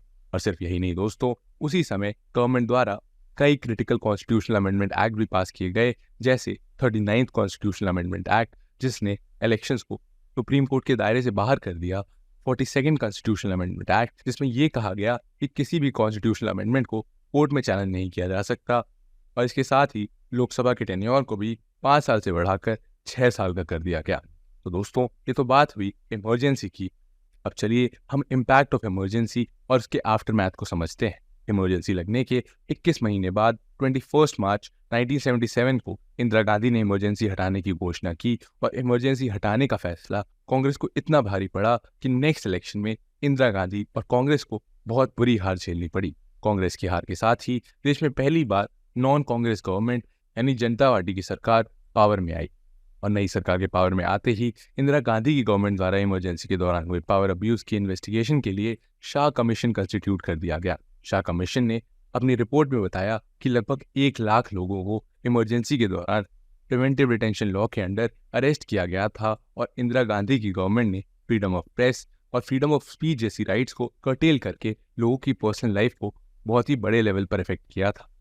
दोस्तों, जनता पार्टी की सरकार आने के बाद इमरजेंसी में हुए रॉन्ग डूइंग्स को कम करने के लिए कुछ महत्वपूर्ण कदम उठाए गए, जिसमें कुछ प्रोमिनेंट कदम थे 43rd कॉन्स्टिट्यूशनल अमेंडमेंट एक्ट और 44th कॉन्स्टिट्यूशनल अमेंडमेंट एक्ट। दोस्तों, 44th कॉन्स्टिट्यूशनल अमेंडमेंट एक्ट 1978 लाया गया था, जिसने आर्टिकल 352 में इमरजेंसी के ग्राउंड्स को इंटरनल डिस्टर्बेंसेस से चेंज करके आर्म्ड रिबेलियन करा। साथ में ये प्रोविजन भी इनकॉर्पोरेट किया गया कि अब इमरजेंसी के दौरान आर्टिकल 20 और आर्टिकल 21 को सस्पेंड नहीं किया जा सकता।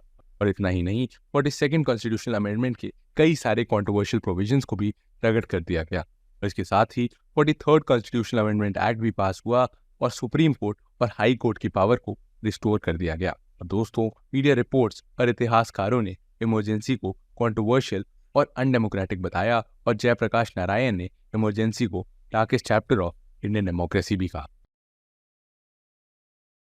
Information technology and telecommunications in India. दोस्तों, राजीव गांधी इंडिया के यंगेस्ट प्राइम मिनिस्टर थे, जिन्हें इंडिया में टेलीकॉम और इंफॉर्मेशन टेक्नोलॉजी यानी आईटी रेवोल्यूशन का ग्राउंड वर्क बिल्ड करने के लिए क्रेडिट किया जाता है। वैसे तो इंदिरा गांधी की डेथ के पहले उनकी ही गवर्नमेंट ने सॉफ्टवेयर एक्सपोर्ट्स को हेड स्टार्ट दिया था, लेकिन सॉफ्टवेयर एक्सपोर्ट्स को अलाउ करने की पॉलिसी राजीव गांधी गवर्नमेंट द्वारा ही लाई गई थी। आपको बता दें कि 1984 की आईटी पॉलिसी के पहले ना तो सॉफ्टवेयर को कंपनी कंसिडर किया जाता था, ना ही प्रोफेशनल्स को एंटरप्रेन्योर्स की तरह रिकग्निशन मिलती थी। इस कारण से इस इंडस्ट्री में वर्कर्स बैंक लोन के लिए इनएलिजिबल होते थे और नतीजतन बिजनेस एस्टैब्लिश करने के लिए नेसेसरी फंड्स की कमी की वजह से इंडिया में प्राइवेट सेक्टर भी ग्रो नहीं कर पा रहा था। लेकिन राजीव गांधी की आईटी पॉलिसी और centre for developments of telematics यानी C.DOT के एस्टैब्लिशमेंट ने इन इश्यूज को बहुत हद तक एड्रेस किया। लीडरशिप अज्यूम करने के कुछ ही सालों बाद 1986 में राजीव गांधी गवर्नमेंट द्वारा दिल्ली और मुंबई की टेलीफोन सर्विसेज हैंडल करने के लिए महानगर टेलीफोन निगम लिमिटेड यानी MTNL एस्टैब्लिश किया और साथ ही इंटरनेशनल कम्युनिकेशन सर्विसेज को केटर करने के लिए विदेश संचार निगम लिमिटेड यानी VSNL को भी सेटअप किया गया। इसके अलावा 1987 में telecommunication, water, literacy, vaccination, dairy और ऑयल सीड्स के अरीना में 6 टेक्नोलॉजिकल मिशन लॉन्च किए गए, जिससे पूरे नेशन में ड्रास्टिक सोशो इकोनॉमिक चेंजेस देखने को मिले। लेजिस्लेचर फील्ड में राजीव गांधी की सबसे बड़ी अचीवमेंट थी 52nd कॉन्स्टिट्यूशनल अमेंडमेंट यानी एंटी डिफेक्शन एक्ट का पास करना। Anti defection laws 52nd amendment. दोस्तों, 1985 में राजीव गांधी ने पार्लियामेंट में कॉन्स्टिट्यूशन का 52nd अमेंडमेंट यानी एंटी डिफेक्शन लॉ प्रपोज किया था, जो आज 10th शेड्यूल में इंक्लूडेड है। पर ऐसा नहीं था कि एंटी डिफेक्शन के लिए बिल पहली बार राजीव गांधी की गवर्नमेंट द्वारा इंट्रोड्यूस किया गया था, बल्कि इंदिरा गांधी ने मई 1973 में ऑलरेडी एक बिल प्रपोज किया था जो इमरजेंसी के कारण पार्लियामेंट में आने से पहले ही लैप्स हो गया। और 52nd constitutional amendment bill pass होते ही कांग्रेस पार्टी के अंदर केओस होने लगे और कुछ पार्टी मेंबर्स के द्वारा राजीव गांधी की लीडरशिप के अगेंस्ट ओपन म्यूटनी भी देखने को मिली। पर इन सब के बावजूद आज इंडियन पार्लियामेंट्री सिस्टम ने स्टेबिलिटी और इंटीग्रिटी मेंटेन करने के लिए एंटी डिफेक्शन लॉ कॉन्स्टिट्यूशन के 10th शेड्यूल में एग्जिस्ट करता है, जिससे डिफेक्शन चेक पर है। Expansion of national policy for education. दोस्तों, इसके अलावा राजीव गांधी की लीडरशिप में एजुकेशन के फील्ड में कई रिफॉर्म्स लाए गए और इन्हीं के टेन्योर में इंडिपेंडेंट इंडिया की second national policy on education 1986 लाई गई। हालांकि 1968 में ही इंदिरा गांधी गवर्नमेंट द्वारा एजुकेशन सिस्टम में रेडिकल रीऑर्गेनाइजेशन की शुरुआत नेशनल पॉलिसी ऑन एजुकेशन से लॉन्च हो चुकी थी, जिसके बाद 1986 में राजीव गांधी ने न्यू एनपीई लॉन्च किया, जिसका स्पेशल फोकस इनइक्वालिटीज को एलिमिनेट कर पर्टिकुलरली विमेन, शेड्यूल्ड कास्ट और शेड्यूल्ड ट्राइब पॉपुलेशन को इक्वल एजुकेशन अपॉर्चुनिटीज प्रोवाइड करना था। इस पॉलिसी के अंडर उन्होंने 1987 में ऑपरेशन ब्लैक बोर्ड लॉन्च किया, जो पूरे देश में प्राइमरी स्कूल के एजुकेशन इंफ्रास्ट्रक्चर को इम्प्रूव करने के लिए एक गवर्नमेंट स्पॉन्सर्ड प्रोग्राम था। और साथ ही उनकी गवर्नमेंट द्वारा 1985 में Indira Gandhi national open university act भी पास किया गया और इस एक्ट के तहत हायर एजुकेशन प्रमोट करने के लिए एक नेशनल गवर्नमेंट डेजिग्नेटेड यूनिवर्सिटी यानी इग्नू या Indira Gandhi national open university establish की गई। Foreign policy under Rajiv Gandhi. इसके बाद फॉरेन पॉलिसी के पर्सपेक्टिव से देखें तो ट्रेडिशनल सोशलिज्म के अपोनेंट होने की वजह से राजीव गांधी के एडमिनिस्ट्रेशन में यूनाइटेड स्टेट्स के साथ इंडिया के रिलेशंस काफी इंप्रूव होने लगे थे। उनकी foreign policy mainly military ties, economic और साइंटिफिक कोलैबोरेशन डेवलप करने पर बेस्ड थी, जिससे इंडियन इंटरेस्ट को न्यू और इनोवेटिव डायरेक्शंस मिल सके। 1988 में राजीव गांधी की लीडरशिप के अंडर इंडिया ने रिपब्लिक ऑफ मालदीव्स में होने वाले कू को अपने क्विक मिलिट्री एक्शन से अनसक्सेसफुल कर दिया। और ये बात तब की है जब अब्दुल्ला लुत्फी ने गयूम की गवर्नमेंट को टॉपल करने की तीसरी कोशिश की थी, जिसमें people's liberation of Tamil Eelam यानी PLOT नाम के तमिल सेपरेटिस्ट ऑर्गेनाइजेशंस भी इंक्लूडेड थे। तो ऐसे हालात में एक रिस्पॉन्सिबल नेबर की तरह PM राजीव गांधी ने 16,000 पैराट्रूपर्स को इमीडिएटली माले जाने का ऑर्डर दिया, जिसके बाद 3 नवंबर 1988 की रात से ऑपरेशन की शुरुआत हुई और कुछ ही घंटों में इंडियन आर्मी द्वारा प्रेसिडेंट गयूम को रेस्क्यू कर माले में ऑर्डर रिस्टोर कर दिया गया। लेकिन दोस्तों, राजीव गांधी की फॉरेन पॉलिसी में जो सबसे बड़ा धब्बा है वो है इंडिया का श्रीलंका में इंडियन पीस ट्रूपर्स को भेजना। जी हाँ दोस्तों, 1980s में रप्टेड श्रीलंकन सिविल वॉर में पीस मेंटेन करने के लिए 1987 से 1990 तक राजीव गांधी ने Indian peace keeping forces IPKF को श्रीलंका में डिप्लॉय करने का डिसीजन लिया था और राजीव गांधी के इस डिसीजन के बाद श्रीलंका में सिचुएशन तेजी से बिगड़ने लगी। इंडिया के तमिलनाडु स्टेट में राजीव गांधी के इस डिसीजन का खुलकर विरोध हुआ और अल्टीमेटली 21 में 1991 को liberation of Tamil tiger Ilam ने तमिलनाडु में एक पॉलिटिकल कैंपेन के दौरान राजीव गांधी का असैसिनेशन कर दिया। दोस्तों, आपको जानकर हैरानी होगी कि इस सेटबैक के बाद भी इंडिया ने श्रीलंका को मिलिट्री असिस्टेंस प्रोवाइड करना कंटिन्यू रखा और यहीं से दोनों नेशंस के बीच एक स्ट्रॉन्ग रिलेशन का फाउंडेशन तैयार हुआ। तो ये तो बात हुई दोस्तों राजीव गांधी के अकम्पलिशमेंट की, पर आपको बता दें कि उनके एडमिनिस्ट्रेशन में भोपाल गैस ट्रेजेडी और शाह बानो केस जैसे इनफेमस इंसिडेंट्स भी हुए, जिसकी वजह से उनकी गवर्नमेंट को बहुत ज्यादा बैकलैश झेलना पड़ा। राजीव गांधी के बाद अब आगे बढ़ते हैं इंडिया के 9th PM यानी PV नरसिम्हा राव की तरफ, जिनके टेन्योर में LPG रिफॉर्म्स, लुकी policy formulation, 73rd and 74th constitutional amendment act और इंडो इजराइल डिप्लोमेटिक रिलेशंस की शुरुआत जैसे मेजर स्टेप्स लिए गए थे।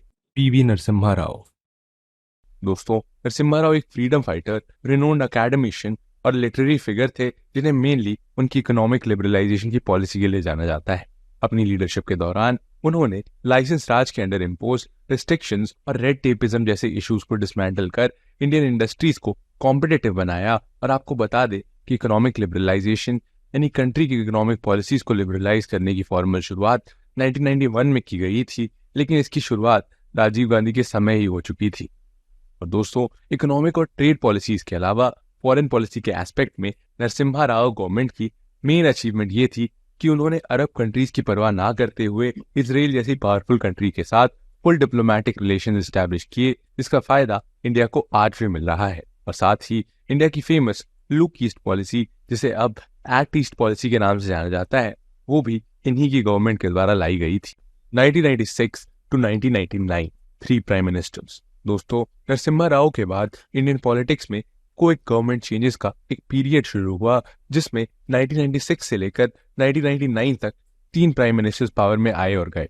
नरसिम्हा राव के बाद मई 1996 में लोकसभा की लार्जेस्ट पार्टी बीजेपी को गवर्नमेंट फॉर्म करने के लिए इनवाइट किया गया और बीजेपी द्वारा अटल बिहारी वाजपेयी को इंडिया का 10th प्राइम मिनिस्टर इलेक्ट किया गया और सिर्फ 13 दिनों की सरकार चलाकर उन्होंने नो कॉन्फिडेंस मोशन से अपमानित होने से पहले ही हाउस में रिजाइन कर दिया। और इसके बाद 13 पार्टीज के कोalition से यूनाइटेड फ्रंट ने एच.डी. देवेगौड़ा की लीडरशिप में सरकार बनाई, पर अप्रैल 1997 में कांग्रेस के सडन सपोर्ट विड्रॉल से इनकी भी सरकार गिर गई।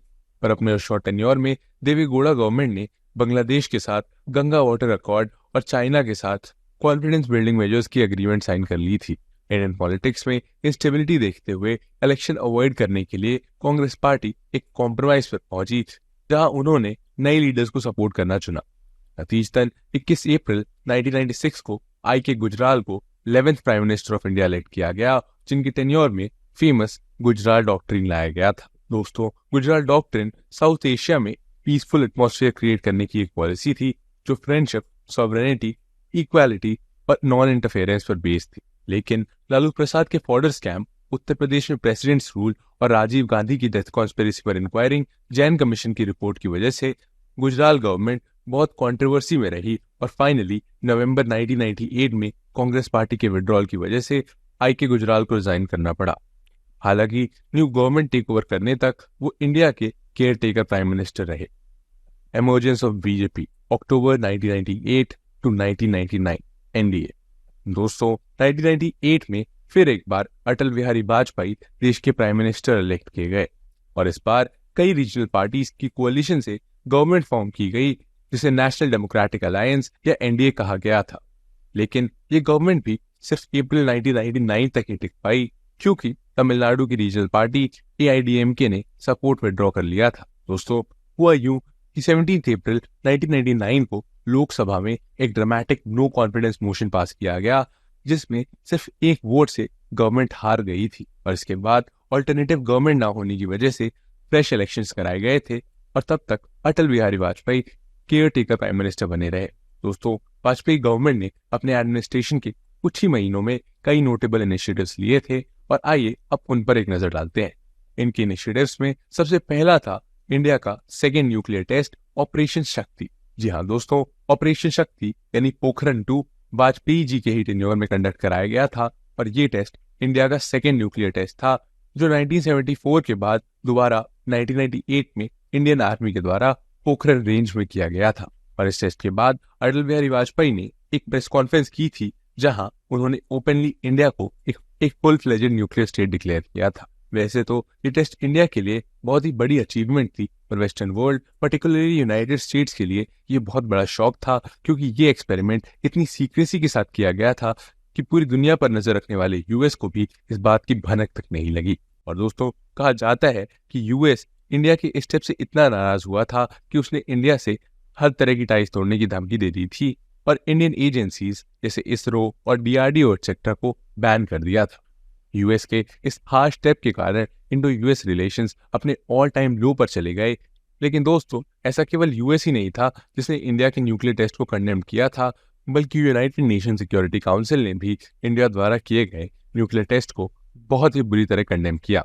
दोस्तों, अटल जी के ही टेन्योर में दूसरा सिग्निफिकेंट इवेंट था 1999 का पीएम का लाहौर समिट।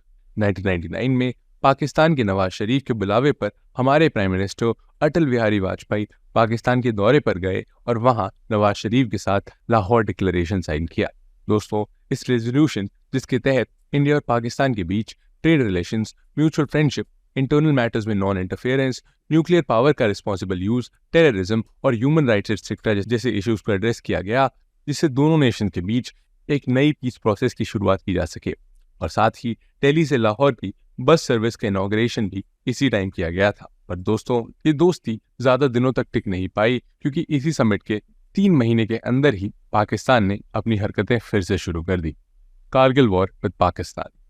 कश्मीर वैली में आर्म्ड मिलिटेंट्स और पाकिस्तानी सोल्जर्स का स्लोली इन्फिल्ट्रेशन शुरू हो चुका था, जो कि जनरल परवेज मुशर्रफ के अंडर पाकिस्तानी मिलिट्री द्वारा बॉर्डर हिल टॉप्स और अनमैन्ड बॉर्डर पोस्ट को कैप्चर करने का एक मास्टर प्लान था। हालांकि ये कहा जाता है कि civilian prime minister Nawaz Sharif को इस प्लान की खबर पहले से नहीं थी और मिलिट्री ने इन प्लान्स को एग्जीक्यूट करने के बाद ही उन्हें बताया। दोस्तों, इस इन्फिल्ट्रेशन का मेन सेंटर कश्मीर का करगिल डिस्ट्रिक्ट बन गया, जिसके बारे में इंडियन आर्मी को पता लगते ही मिलिट्री को क्लियर इंस्ट्रक्शन दिया गया कि वो लाइन ऑफ कंट्रोल क्रॉस ना कर ऑपरेशन लॉन्च करे। जिसके बाद इंडियन एयरफोर्स के साथ मिलकर उन्होंने ऑपरेशन सफेद सागर लॉन्च किया, जिससे एयर पावर और जॉइंट ऑपरेशन की सिग्निफिकेंस हाईलाइट हुई। पर सिचुएशन की गंभीरता को देखते हुए बाद में ऑपरेशन विजय लॉन्च कर इंडियन आर्मी ने पाकिस्तान द्वारा ऑक्यूपाइड कारगिल के मैक्सिमम स्ट्रैटेजिक पोजीशंस को रिकैप्चर कर लिया था। रिपोर्ट की माने तो इन इवेंट्स के दौरान नवाज शरीफ ने यूएस से भी इंटरवेंशन की रिक्वेस्ट की थी, लेकिन बिल क्लिंटन ने उनकी इस रिक्वेस्ट को ये कहते हुए डिक्लाइन कर दिया था कि जब तक Pakistani soldiers line of control से विड्रॉ नहीं किए जाएंगे तब तक यूएसए इंटरफेयर नहीं करेगा। और नतीजतन नवाज शरीफ ने पाकिस्तानी सोल्जर्स को ऑपरेशन स्टॉप करने का ऑर्डर दिया, जिसके बाद 26 जुलाई को फाइनली ये वॉर ओवर हुआ, जहां इंडिया को विक्टोरियस माना गया। दोस्तों, कारगिल वॉर की जीत न सिर्फ भारत के लिए एक बहुत ही बड़ी बात थी, लेकिन इस वॉर ने प्राइम मिनिस्टर वाजपेयी की इमेज को भी एक्सेसिबल और पेट्रियाटिक लीडर की तरह बूस्ट कर दिया, जिससे उन्हें भी पॉलिटिकली बहुत फायदे हुए। NDA second tent 1999 to 2004। दोस्तों, आपको बता दें कि जब दिसंबर 1999 में पोल्स हुए तो फिर पूरे नेशन में कारगिल की मेमोरी बिल्कुल ताज़ा थी, जिसकी वजह से बीजेपी द्वारा लेड NDA गवर्नमेंट को काफ़ी पब्लिक सपोर्ट मिला और नतीजतन इलेक्शन रिजल्ट्स में बीजेपी को मेजॉरिटी वोट्स मिले। जिसके बाद एक बार फिर अटल बिहारी वाजपेयी को प्राइम मिनिस्टर चुना गया और इस बार NDA गवर्नमेंट ने कुछ मेजर इकोनॉमिक और सोशल स्टेप्स लिए, जिनके बारे में हम ब्रीफली चर्चा करेंगे। दोस्तों, आपको बता दें कि अटल बिहारी वाजपेयी ने अपने इस टेन्योर में इंफ्रास्ट्रक्चर पर स्पेशल ध्यान देते हुए national highway development project, golden quadrilateral और ग्रामीण सड़क योजना जैसे इनिशिएटिव्स लिए और साथ ही सर्व शिक्षा अभियान और राइट टू एजुकेशन के लिए 86 कॉन्स्टिट्यूशनल अमेंडमेंट एक्ट 2002 जैसे स्टेप्स द्वारा एजुकेशन के फील्ड में किए गए रिफॉर्म्स को उनकी सबसे बड़ी अचीवमेंट माना जाता है। UPA 2004 to 2014। दोस्तों, 2004 के हुए जनरल इलेक्शंस में NDA गवर्नमेंट के 5 साल का टेन्योर पूरा होने के बाद कुछ रीजनल पार्टीज के साथ मिलकर UPA पावर में आ गई और इसी तरह मनमोहन सिंह की प्राइम मिनिस्टरशिप में 2004 से लेकर 2009, फिर 2009 से लेकर 2014 तक UPA गवर्नमेंट पावर में रही।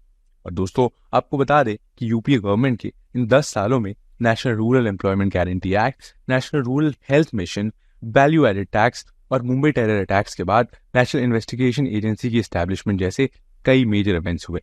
इसके अलावा लोकपाल एंड लोकायुक्त एक्ट के साथ right of children to free and compulsory education act यानी RTE एक्ट को UPA गवर्नमेंट द्वारा अचीव मेजर माइलस्टोन माना जाता है।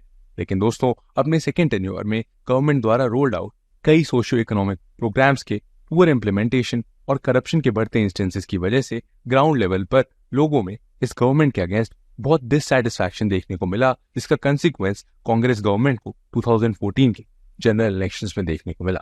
Narendra Modi's emergence in Indian politics 2014 to 2023। तो दोस्तों, बढ़ती महंगाई, अनएम्प्लॉयमेंट, लैक ऑफ डेवलपमेंट और बढ़ते करप्शन जैसे इशू से परेशान होकर इंडियन वोटर्स ने 2014 के इलेक्शन में सबका साथ सबका विकास के डेवलपमेंट एजेंडा के साथ बीजेपी द्वारा लेड NDA गवर्नमेंट को चुना। NDA द्वारा ये इलेक्शन मोदी ब्रांड पर लड़ा गया था और गुजरात के चीफ मिनिस्टर रहे नरेंद्र मोदी की ओरेटरी स्किल्स और कैरिस्मेटिक पर्सनैलिटी का इम्पैक्ट पूरे नेशन पर पड़ा और उन्हें इंडिया का 15th प्राइम मिनिस्टर इलेक्ट किया गया। प्राइम मिनिस्टर मोदी की लीडरशिप में बीजेपी की पॉपुलैरिटी ऐसी बढ़ी कि 2014 के बाद 2019 के जनरल इलेक्शंस में भी मेजॉरिटी वोट्स के साथ बीजेपी पावर में आ गई। वैसे तो इन 9 सालों में बीजेपी ने कई रिफॉर्म्स, इनिशिएटिव्स और ड्रास्टिक स्टेप्स लिए, पर उनकी कुछ पॉलिसीज यहाँ वर्थ मेंशनिंग है। तो दोस्तों, आइए अब एक नजर डालते हैं उन मेजर इनिशिएटिव्स पर। सबसे पहला स्टेप था ई-गवर्नेंस के लिए डिजिटल इंडिया, जिसके अंदर कई सारे ई-इंफ्रास्ट्रक्चर और ई-सर्विसेज बिल्ड की गई। कैशलेस इकोनॉमी को एनकरेज करने के लिए यूनिफाइड पेमेंट इंटरफेस यानी UPI डेवलप किया गया, जो आज वर्ल्ड का one of the best payment platform बन चुका है। दोस्तों, नरेंद्र मोदी गवर्नमेंट द्वारा ही प्लानिंग कमीशन को रिप्लेस करके policy think tank NITI Aayog को भी क्रिएट किया गया और इसका ऑब्जेक्टिव ये बताया गया कि इकोनॉमिक लिबरलाइजेशन की एज में इंडिया को एक लिबरल थिंक टैंक की जरूरत है, ना कि एक सोवियत एरा की कंट्रोलिंग बॉडी के। फिर फीमेल इन्फेंटिसाइड को रिड्यूस करने के लिए बेटी पढ़ाओ, बेटी बचाओ और सुकन्या समृद्धि जैसी वेलफेयर स्कीम्स भी मोदी गवर्नमेंट द्वारा ही लॉन्च की गई। साथ ही फाइनेंशियल इंक्लूजन के लिए जनधन योजना, आइडेंटिटी मैपिंग के लिए आधार एक्ट, हेल्थ के फील्ड में नेशनल हेल्थ पॉलिसी यानी NHP, आयुष्मान भारत और स्वच्छ भारत मिशन जैसे कई मेजर प्रोग्राम्स लॉन्च किए गए। लेकिन दोस्तों, पीएम मोदी के टेन्योर में एक धब्बा भी है जिसे हम डिमोनेटाइजेशन के नाम से जानते हैं। दिसंबर 2016 में जब इंडियन करेंसी के 500 और 1000 के नोट्स का डिमोनेटाइजेशन अनाउंस किया गया, तब कॉमन लोगों को बहुत ही हार्डशिप झेलनी पड़ी और गवर्नमेंट के इस डिसीजन का क्रिटिसिज्म आज भी लोगों के द्वारा किया जाता है। अब दोस्तों, चलते हैं पीएम मोदी के सेकेंड टेन्योर की ओर। 2019 में हुए लोकसभा इलेक्शंस में एनडीए फिर एक बार मेजॉरिटी वोट्स के साथ पावर में आई और इस बार फिर नरेंद्र मोदी इंडिया के प्राइम मिनिस्टर चुने गए। अपने सेकेंड टेन्योर में नरेंद्र मोदी गवर्नमेंट ने कई सारे पॉलिटिकली सेंसिटिव डिसीजन लिए और उसमें अब्रोगेशन ऑफ आर्टिकल 370 एक है। इस आर्टिकल के अब्रोगेशन से कश्मीर का स्पेशल स्टेटस अबॉलिश किया गया और इसे एक यूटी डिक्लेयर कर दिया गया। दोस्तों, वैसे तो इस मूव को लोगों ने काफी अपलॉड किया, पर कुछ नेशंस इससे खुश नहीं थे। किंतु फिर भी इंडियन गवर्नमेंट ने कश्मीर को इंटरनल मैटर बताते हुए किसी को इंटरवीन करने नहीं दिया और नेसेसरी स्टेप्स लेते हुए Jammu and Kashmir reorganisation act के थ्रू बेटर एडमिनिस्ट्रेशन के लिए जम्मू एंड कश्मीर को बाइफरकेट कर जम्मू एंड कश्मीर और लद्दाख 2 यूनियन टेरिटरीज में डिवाइड कर दिया, जिसके बाद से इस रीजन में काफी डेवलपमेंट देखने को मिल रहा है। दोस्तों, नरेंद्र मोदी के इसी टेन्योर में इंडिया की तीसरी नेशनल एजुकेशन पॉलिसी 2020 भी लॉन्च की गई, लेकिन बीजेपी गवर्नमेंट की सेकेंड टेन्योर में आते ही देश और वर्ल्ड को 2020 में कोविड-19 जैसी हॉरिफाइंग पैंडेमिक का सामना करना पड़ा, जो कि इंडिया जैसी वास्ट पॉपुलेशन वाले देश के लिए एक बहुत बड़ा चैलेंज था। दोस्तों, मोदी गवर्नमेंट ने इस पैंडेमिक से निपटने के लिए कई इनिशिएटिव्स लिए, जिसमें आत्मनिर्भर भारत मिशन और इंडिजिनियस वैक्सीन डेवलपमेंट एक्सेट्रा कुछ मेजर इनिशिएटिव्स हैं। दोस्तों, नरेंद्र मोदी की लीडरशिप में गवर्नमेंट ने हर एस्पेक्ट में टाइमली स्टेप्स लेते हुए कोविड को बखूबी कंटेन किया है, जिसे पूरे वर्ल्ड में अप्रिशिएट किया गया। और इतना ही नहीं दोस्तों, कोविड के उस चैलेंजिंग समय में जब डेवलप्ड नेशन सिर्फ अपने बारे में ही सोच रहे थे, तब इंडिया ने सर्वे संतु निरामया के प्रिंसिपल पर चलते हुए न सिर्फ अपने सिटीजन्स का ध्यान रखा, बल्कि और गरीब एशिया, अफ्रीका और साउथ अमेरिकन कंट्रीज जैसे ब्राजील, श्रीलंका, ईरान और नेपाल जैसे अनेक देशों को वैक्सीन एक्सपोर्ट कर उनकी हेल्प की। इंडिया के इन्हीं ह्यूमैनिटेरियन एफर्ट्स को देखते हुए आज इंडिया को एक रिस्पॉन्सिबल नेशन माना जाता है, जो वसुधैव कुटुंबकम की फिलॉसफी का एक परफेक्ट टेस्टामेंट है। तो दोस्तों, ये थी एक ब्रीफ हिस्ट्री इंडिया के पोस्ट इंडिपेंडेंस पीरियड की, और दोस्तों मिलते हैं आपसे ऐसे ही और एक इंटरेस्टिंग वीडियो के साथ। By subscribing to our channel, you'll gain access to a wealth of engaging videos that aim to educate and inspire.